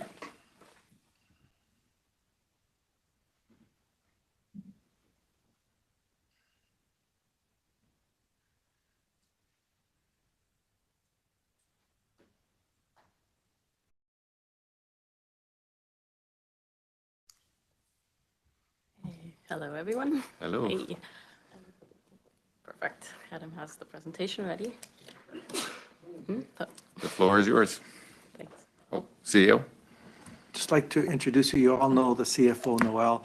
Katerina is the manager of financial operations. Up until now, John Cote has been doing the hospital budget, and I just want to give him credit for all the hard work he's done in the past. He did a fantastic work, and the three of us have worked to do this budget, with the majority being done by Katerina and Noel. They have also done a fantastic job for the first year. I just want to read the recommended motion that bylaw 172/2025 being a bylaw of the Okanagan-Similkameen Regional Hospital District to adopt a 2025-2029 5-year financial plan be read a first and second time, and that the board of the Okanagan-Similkameen Hospital District only authorized to pay 30% of the requested capital fund project costs to the Interior Health Authority. And there is an awesome short PowerPoint presentation. Try to keep it short. Okay, I'm here to present the budget and the 5-year financial plan. But before we go into the detail, I'd like to highlight the commitment to our clients is that the RDOS is dedicated to providing the highest level of service to our valued clients. The RDOS is committed to maintaining our service quality at an affordable cost, and the RDOS understands the importance of financial stability for our clients, and we pledge to keep our services affordable, ensuring that any increases will not materially affect the client's budget from year to year. The goal of the RDOS is to foster long-term relationships, build on trust, transparency, and mutual respect. And a little recap is that the Regional Hospital District Board is the same board as the RDOS, but it's a separate entity with a separate budget. And the purpose of the RHD is to provide the capital funding for healthcare facilities within the boundaries of the Regional Hospital District's region. So that's for, like Dan already said, for equipment, digital health, facility construction, and renovations. And as per the agreement, the regional hospital districts may fund up to 40% of the annual capital projects for the Interior Health Authority within the boundaries of the Regional Hospital District's region.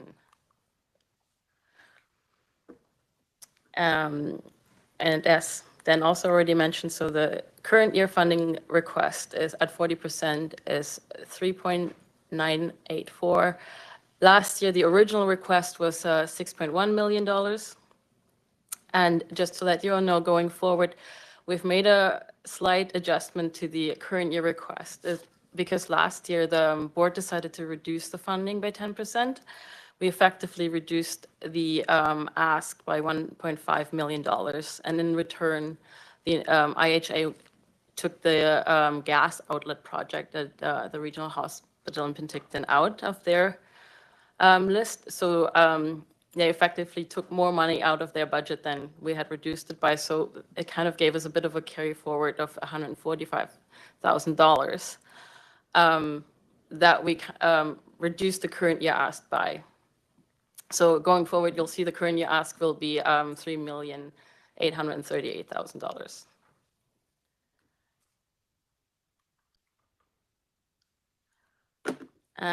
So some of the big inputs and estimates that went into the current year financial plan was that the Penticton Indian Band, they collected $128,000 for the hospital district for 2024.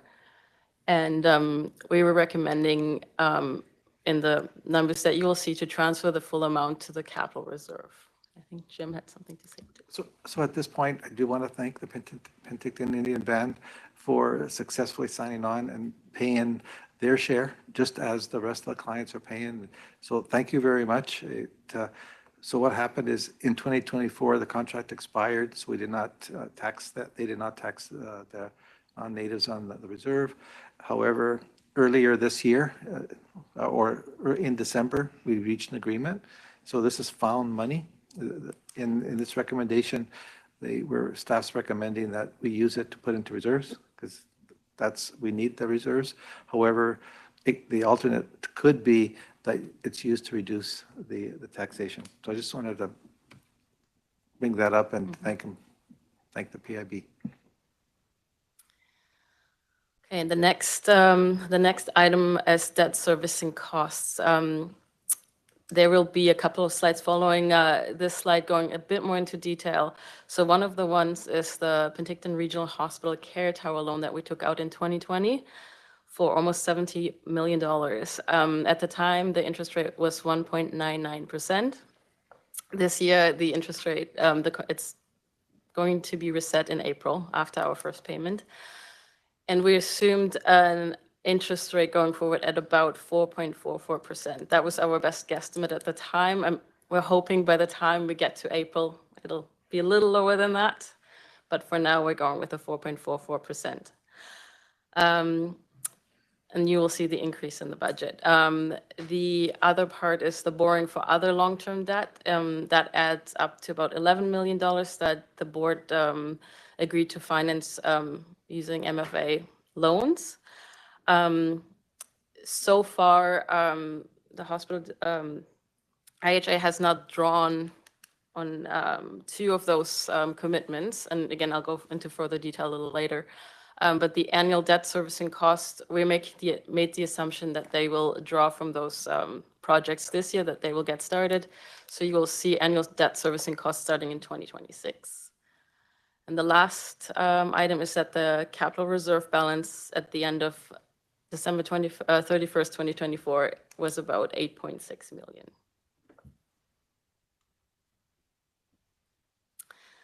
So this is the long-term debt that we currently have.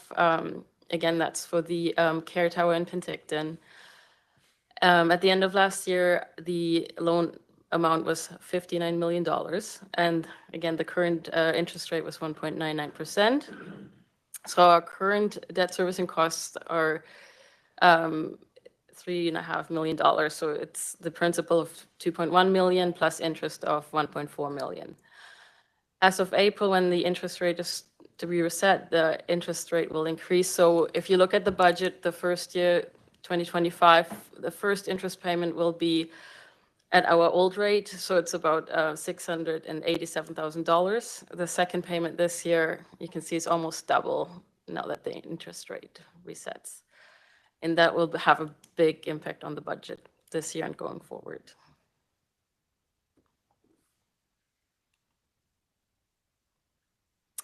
Oh, you got a question, Director Monteith? Yeah. Thank you. Through the chair. Is this a short-term loan that we can revisit, or are we locked in for a term, and for how long? Until 2045.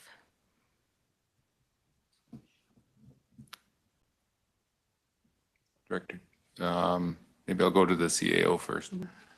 Through the MFA, every 10 years, the interest rate is reset. So we're locked in for 10. And every 10 years too, if we had the money, which we don't, you can actually pay it out. So you can't pay it out during that 10 years, but at the end of each 10. But right now, there's no way we have 58 million. That's a good reason to have some better reserves, though. Director Taylor? I'm just a little unclear on, so we're locked into the overall amortization period of to 2045. The first interest rate was set for 5 years, but then the second one is set for 10 years? Can I just clarify that that's my understanding? Yeah, that's correct. So we weren't here for the negotiations, but it looks like when the borrowing came up for I believe it was 68 million at the time, it was 5 years and not 10.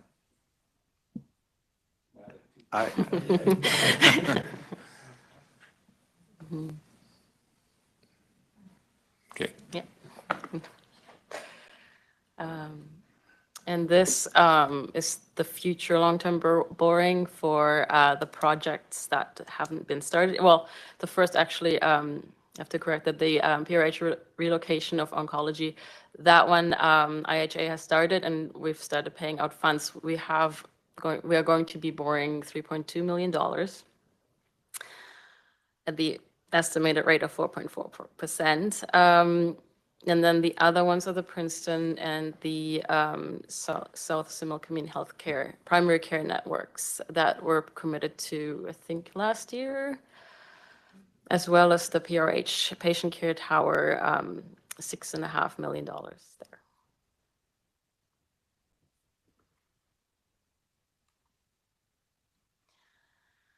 Okay, and this is our recommended budget and 5-year financial plan.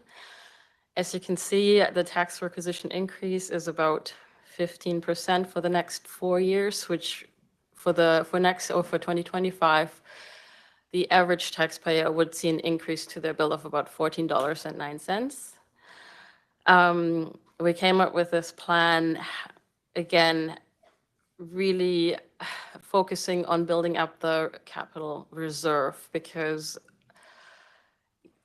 just to have, as you can see, the annual requests are about $4 million, and those are for basic projects. This does not take into account any major structures that we might have to replace if anything comes up, like roof replacements that were not in the plan.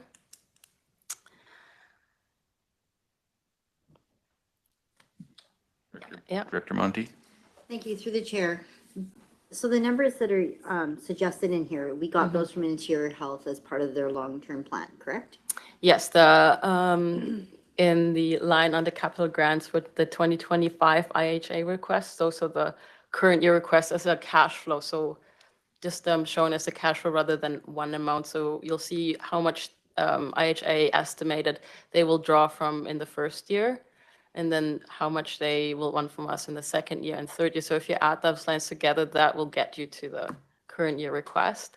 And then in the line underneath, we added the estimated future requests, and just under the assumption that we'll stick to the 30% of funding rather than 40% in the future.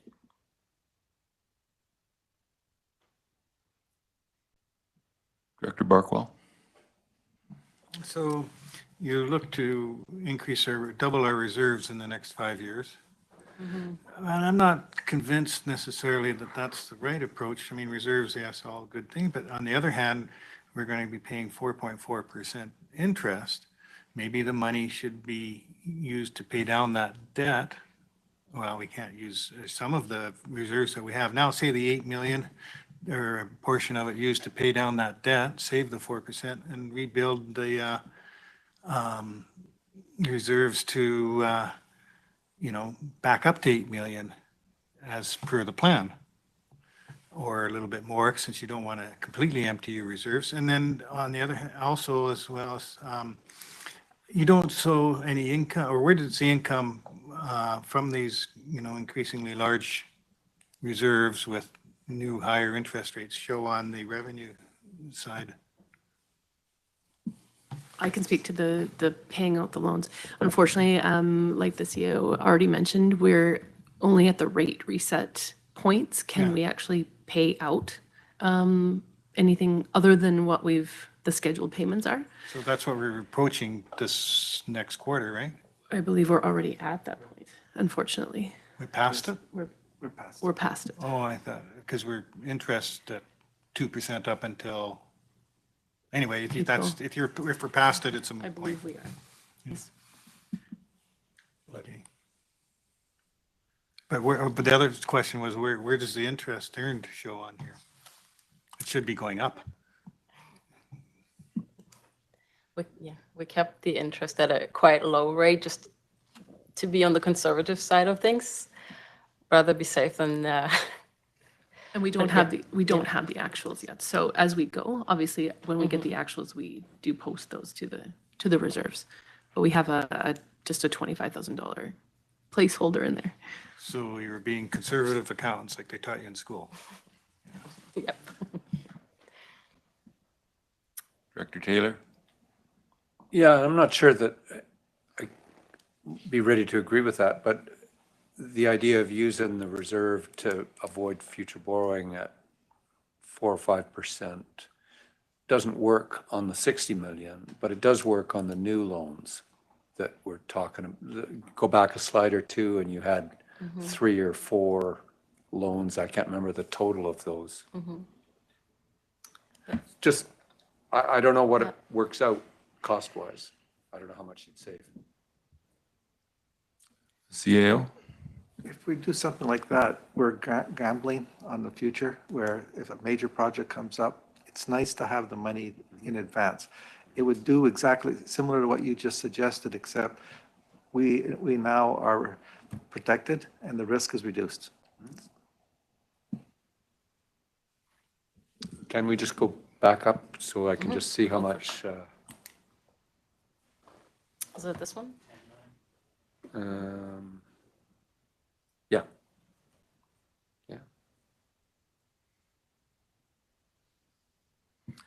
You know, I think you're right, Director Taylor. There will be some opportunity with oncology and the Princeton Health Center, South Similkameen Health Center. There will be opportunities, but we need to make sure that we continue to build our reserves. And I would just note to the board, one of the reasons that we've got ourselves in this sort of pickle is in 2020, 2021, and 2022, we had a 0% increase. In 2019, we had a 1% increase. We've basically made our bed, and now we're in it. And this is what happens when you don't keep up with at least CPI. You pay me now or you pay me later. And basically, that's where we're at today. Director Barkwell? That's a good point, and it's something that councils face all the time, as they want to have low budget increases, and they put councils in the future in a hole. But I guess my question is, how do we determine what the appropriate reserve is? Like, you know, it looks like our projects are, well, a yearly ask is 4 million, so having 16 million in the bank would be 4 times a yearly ask. Is there some sort of rationale that we could, that, you know, guides us on what an appropriate reserve? Because it just seems a bit high to what I've seen here on, you know, the sort of expenditures, you know, new roofs, piece of equipment and things that we might face. CEO? Good question. We do have a policy for the other board that you belong to. And that's took a lot of work to look at each individual service, all 162. And I based it on an award I won in a different municipality for the minimum and maximum reserve policy. This is unique, and it would be unique for all hospital districts because you don't control this budget. And there are other budgets like you don't control. So it's better to be, the accountant in me, you're right, the conservative part of the accounting, CPA in me says be conservative, be risk aversive. And I would not want to just come up with a number. Right now, it's getting it as high as possible. We borrowed 68 million because we had to. We have other hospitals in the area that are not at the best shape right now. I can't speak to the facility, how long their lifespan is, but I'd rather be prepared for, we've got the Princetons, we've got the Oliver, we've got one in Summerland, and those are expensive facilities that need to be repaired at one point. On the capital side, we have a capital side reserve in the regional district where it states, again, does the future of today pay, does the future of tomorrow pay, or, which means if the future user tomorrow pays is borrowing. And if you take the value of those three hospitals I just mentioned and look at 20%, 25%, that could be what we would have for a minimum for reserve. Because you as a hospital board are responsible for those hospitals. Can we come up with a number? We would need IHA's help to determine what those facilities are worth. So we don't have all the information like we have for the regional district. I know I went in circles, but if I didn't answer your question, let me know. It's kind of a gut feel thing, isn't it? Well, there is a formula. Okay, so there is a formula, but like I stated, you don't have the control of the budget, and the staff doesn't have all the information that we need to come up with a specific number. So as long as right now, that is not enough. There's no way that 18 million, we're talking about at the last year, I think I can barely see it, 16 million, that's even worse. We'll actually be able to pay for any one of those three to be our share. So we would have to borrow. And with the interest rates being what they are, the lower amount that we borrow, the better the taxpayer is off, or the client is off. Good Director Konez. Did you have your hand? Hi. Yes. So last year we told the Interior Health that we would pay for 30% instead of 40%, and then it sounds as if they punished us by taking out a project and then just putting it back in this year, if I understand correctly. I guess my question is what is there anything maybe it's to the CAO or to the directors around the table? Is there anything that we can see that we should take off of the list of things we're paying for ourselves before they do? Or is that, again, not in our expertise? But at the same time, it doesn't seem like going to 30% is working if they just punish us by taking off projects. I'm actually going to take a stab at answering that question because I do believe that what's being asked for is needed at the end of the day.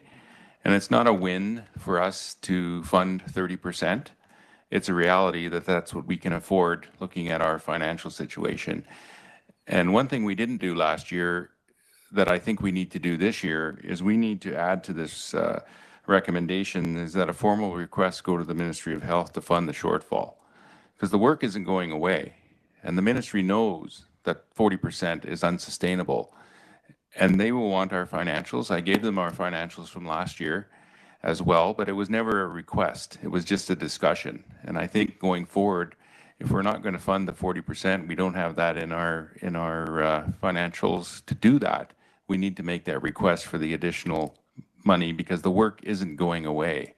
And asking the IH to take a project off the list, we just know that that's not going to happen. And it's better for them actually to have the money and be able to figure out what they're going to do with it. But that doesn't mean something isn't going to come back next year. It doesn't just go away because we didn't fund it. Director Holmes? Yeah, I guess my view on this is if you go through the list, there's probably some things on that list I would be prepared to pay 40% for. There's some things on that list I don't think we should be paying at all. And there are some things that are kind of fall in between. So probably 30%. So we could go through the whole list and decide what percentage we want to fund what.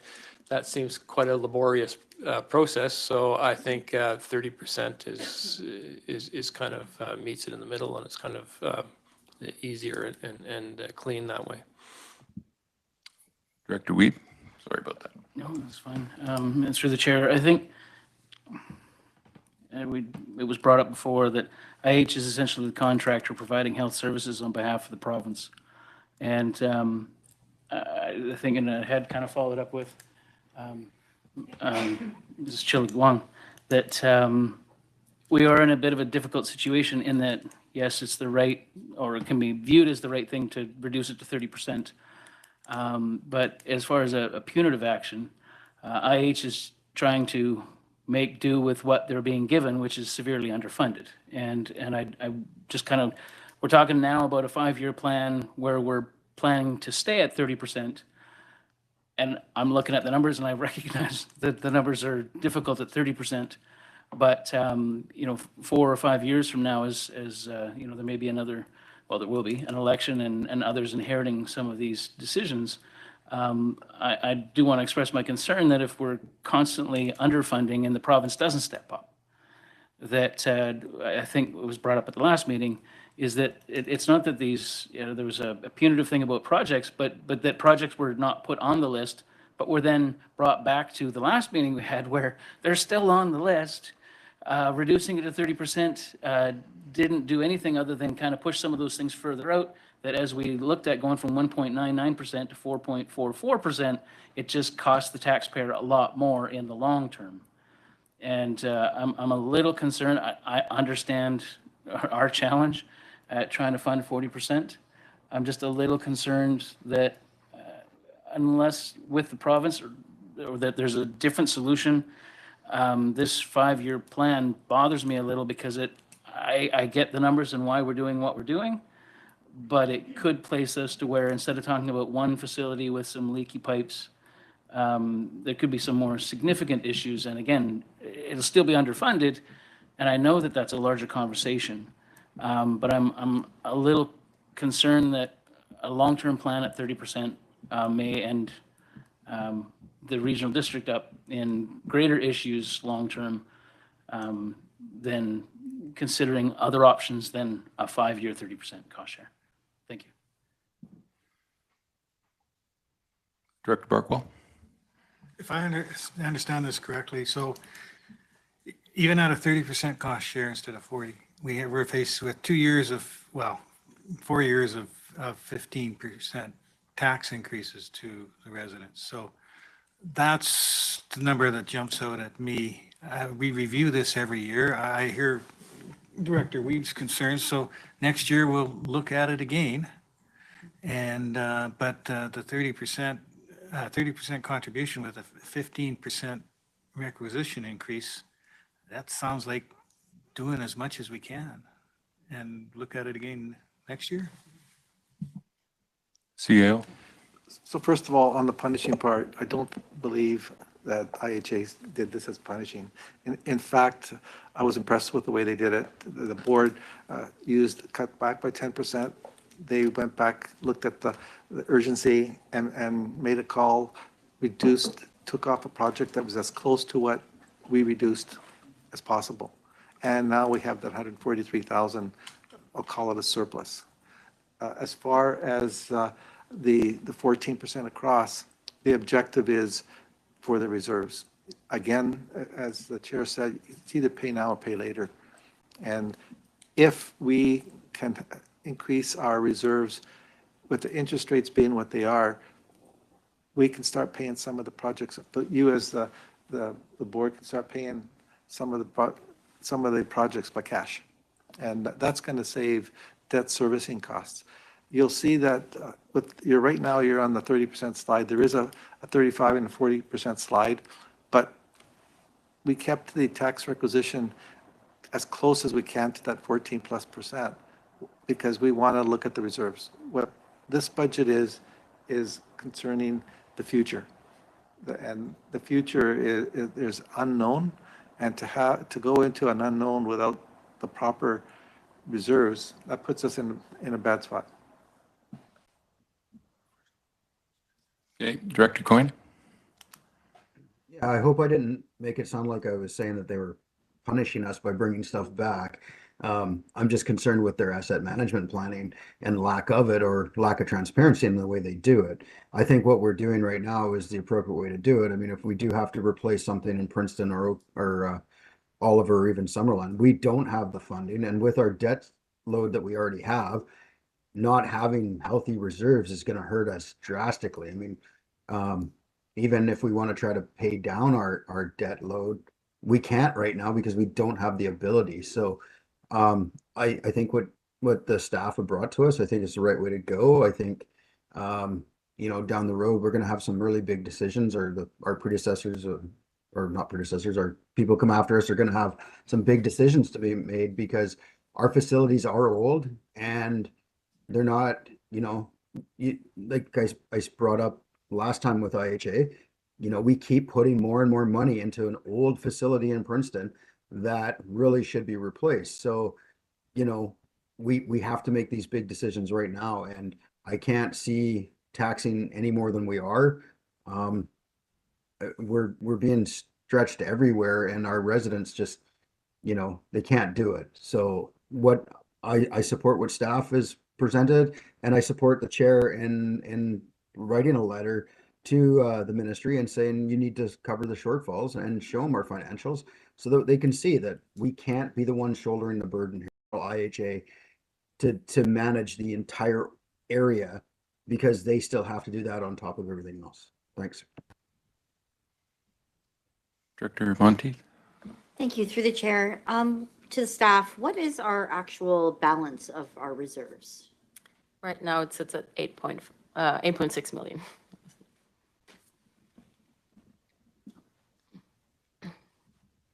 Director Burkwell? I guess I would note that even with this 14+% tax increase, our reserves are going down for the first couple of years. So it's not like people can say, well, you've got all this money in the bank, why are you raising your taxes? It's, not at this point anyway, not for the short-term future. And like I say, it's can be debated every year, but certainly that's not an argument for the next couple of years, with reserves going down. CAO? Can I ask staff to just let everyone know what average increases in dollars for the average house? It's $14.09 from this year to the next.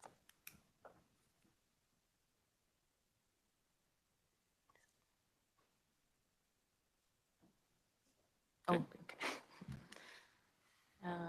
And so this is just a little bit more a deeper dive into the actual capital reserve, showing you where we're starting at $8.6 million and the contributions that would be made result, assuming we increase tax requisitions. And again, as you can see, yes, the investment income is pretty low. We're hoping that it'll be higher. And then the reductions are from this year in 2025 is what we already have to draw from this year to be able to keep the tax increase at 14.75% rather than going any higher. So that's why the reserve is going down. We have to draw 2.7 or 2.8 million. And that's, why it goes down. Otherwise, it would have been even higher, unfortunately.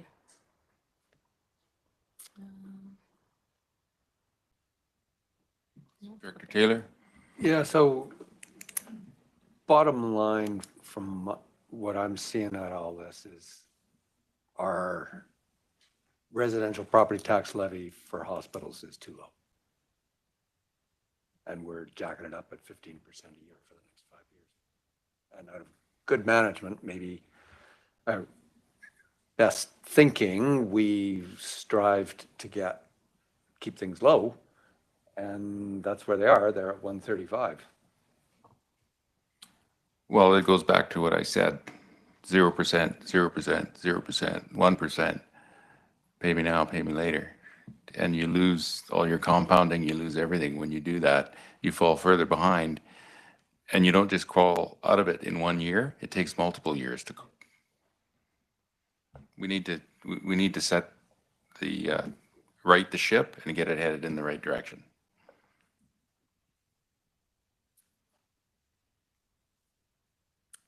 And then this is just a breakdown by area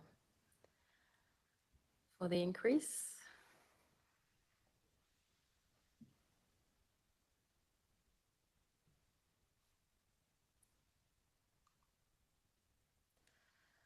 And this just shows you, so this would be, so that's the change before non-market changes, the 14.75%. The non-market change was estimated to be 1.47%, which gets the percentage change after the non-market change to be 13.28%. The residential mill rate per $1,000 is 0.20705. And again, as I mentioned before, the average bill will be $138, which is $14 higher than it was last year.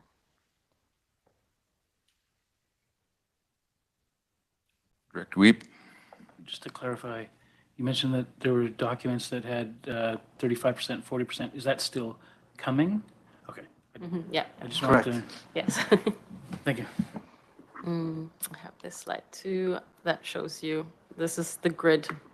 Where you can see oh, did I go one? Yeah, I jumped one. Sorry. There's how you can see on the left side the house values and the tax rates on the top. What it would be if we increase by 5%. For the average household, it would be, the bill would be at 127. At 10%, the bill would be 132. And then at 14.75%, $138.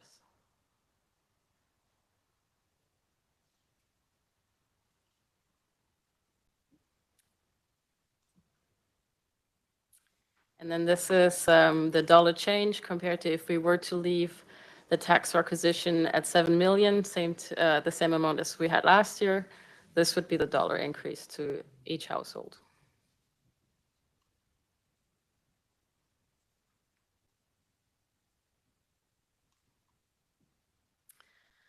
So now we come to the alternative scenarios. We put up a scenario where you see the funding at 35% to IHA and then at 40% as originally requested.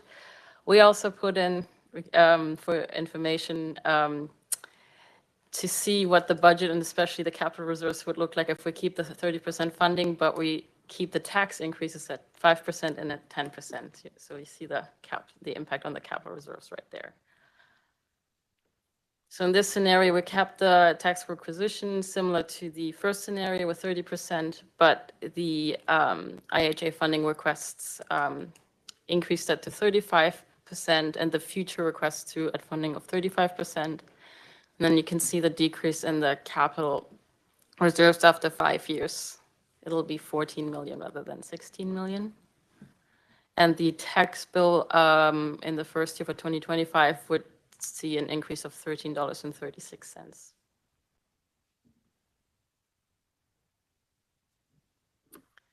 And then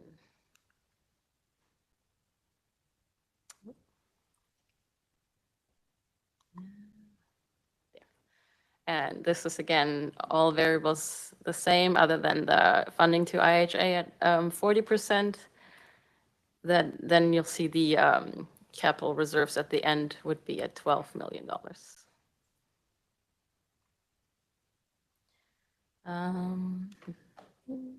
And so this one gives you the example where we kept the tax increase at 5% and IHA funding at 30%. They can see the capital reserves would be down to $4 million after 5 years. And then at 10%, would be at $9.8 million.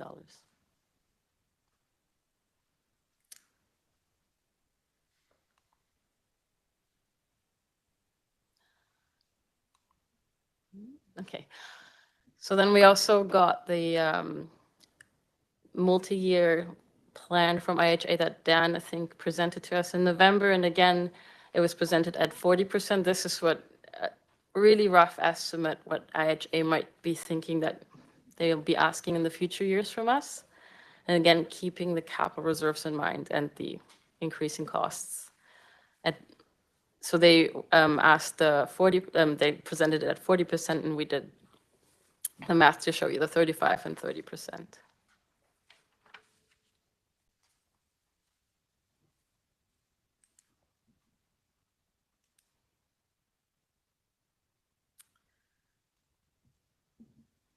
And again, yeah, our recommendation, considering the increasing debt servicing costs for the current year and the future years, the overall cost increases, tax implications, and especially the reserve balance, our recommendation is to keep the funding for IHA at 30%, which would translate to 2.8 million this year and increase the tax by 14.75% for 2025.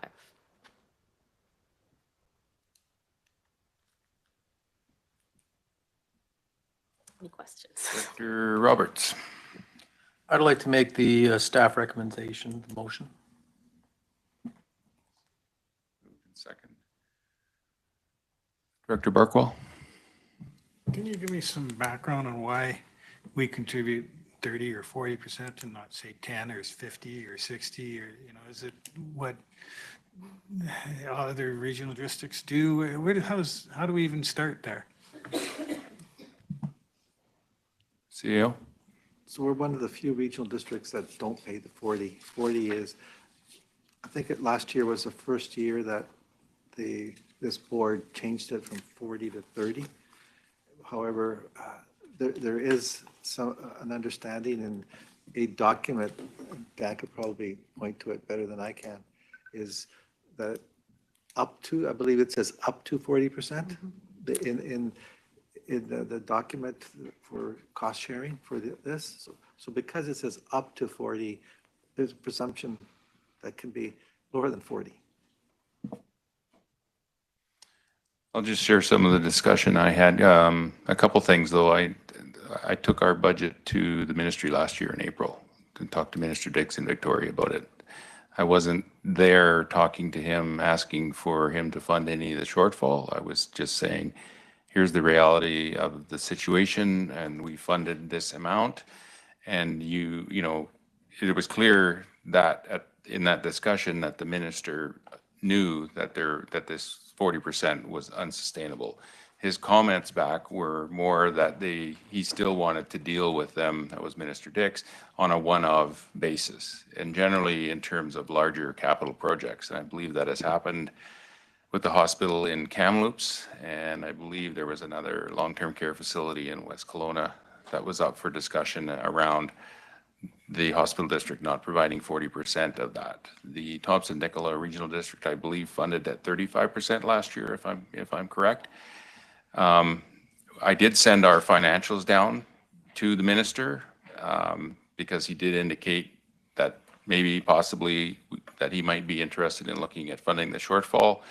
But with the timing of the election and the changes, I never did get any feedback on that and whether that was going to happen or not. For sure, there is an understanding that 40% is unsustainable. I think we need to make a formal request for the shortfall to be funded. We don't just need to do this and then walk away from it, because this work does not go away. But there is an understanding from the ministry, and I think the noises are getting louder with the ministry that this is a problem. And it's not just the regional hospital district, it's all the hospital districts. I hear nothing but comments about that when I meet with the other chairs. And we have discussions, and I've even heard Interior Health, Susan Brown, indicate the same thing, that the 40% is becoming unsustainable. And this is the fallout. And that, if I could add anything to the staff recommendation, we need to add that staff will make a formal request to the Ministry of Health to fund the shortfall from 30 to 40%. I think that's a very key piece of the puzzle there, because the work is not going away. CAO? This is an opportunity to add this to the SILGA recommendation. One of the things that in the past, it was common sense that each area can pay for their major hospitals. However, now it's all transient. There's people from all over would come to our hospital and vice versa. The province needs to look at a different formula on how to fund it so that it's more universal than the way the regional district concept for hospital districts needs to be revised. And the province needs to look at the funding, and that's the SILGA resolution could be worded as such. I would just say to that, I believe there has already been multiple resolutions on this subject to UBCM. So going on what Director Coyne had said earlier, piling another one on there is perhaps not going to get us anymore. It's already known as a concern. And Director McCordoff? Thank you. I just had a question. I thought that several of the regional districts, the hospital districts had talked last year, and I assumed that there were more than, that was just us that went to 30%. Is that incorrect? Did everybody else go at 40 and we were the only ones that went at 30? The only other one I know that made a difference was the Thompson-Nicola Regional District. Further conversations at UBCM this year and other hospital districts started to hear about what we did. I think there's going to be some different things going on with the hospital districts this year. I can't say for sure. And, you know, I would say to the board, I don't think we're doing this to try and make a point. This is the reality. When we make our request to the ministry, they're going to want our financials. And they're going to come back to us and say, you guys are crazy. Like, you need to be funding the 40%, or I understand and see what you're talking about. And that's where the discussion is going to have to happen.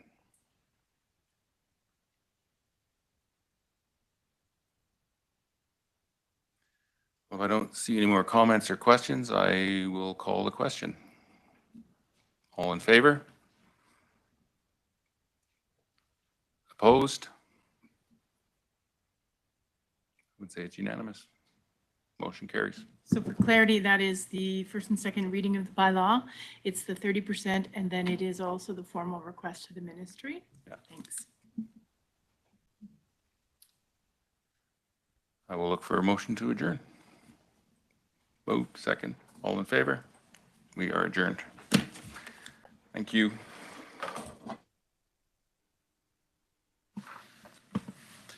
Thanks, everybody, and enjoy the rest of your day. I think there's a meeting for the Smoke Mean folks to hang around, just as a reminder.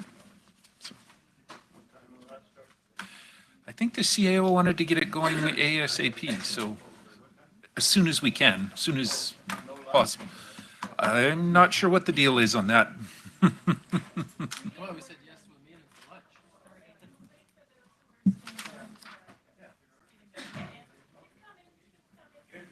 He scared him.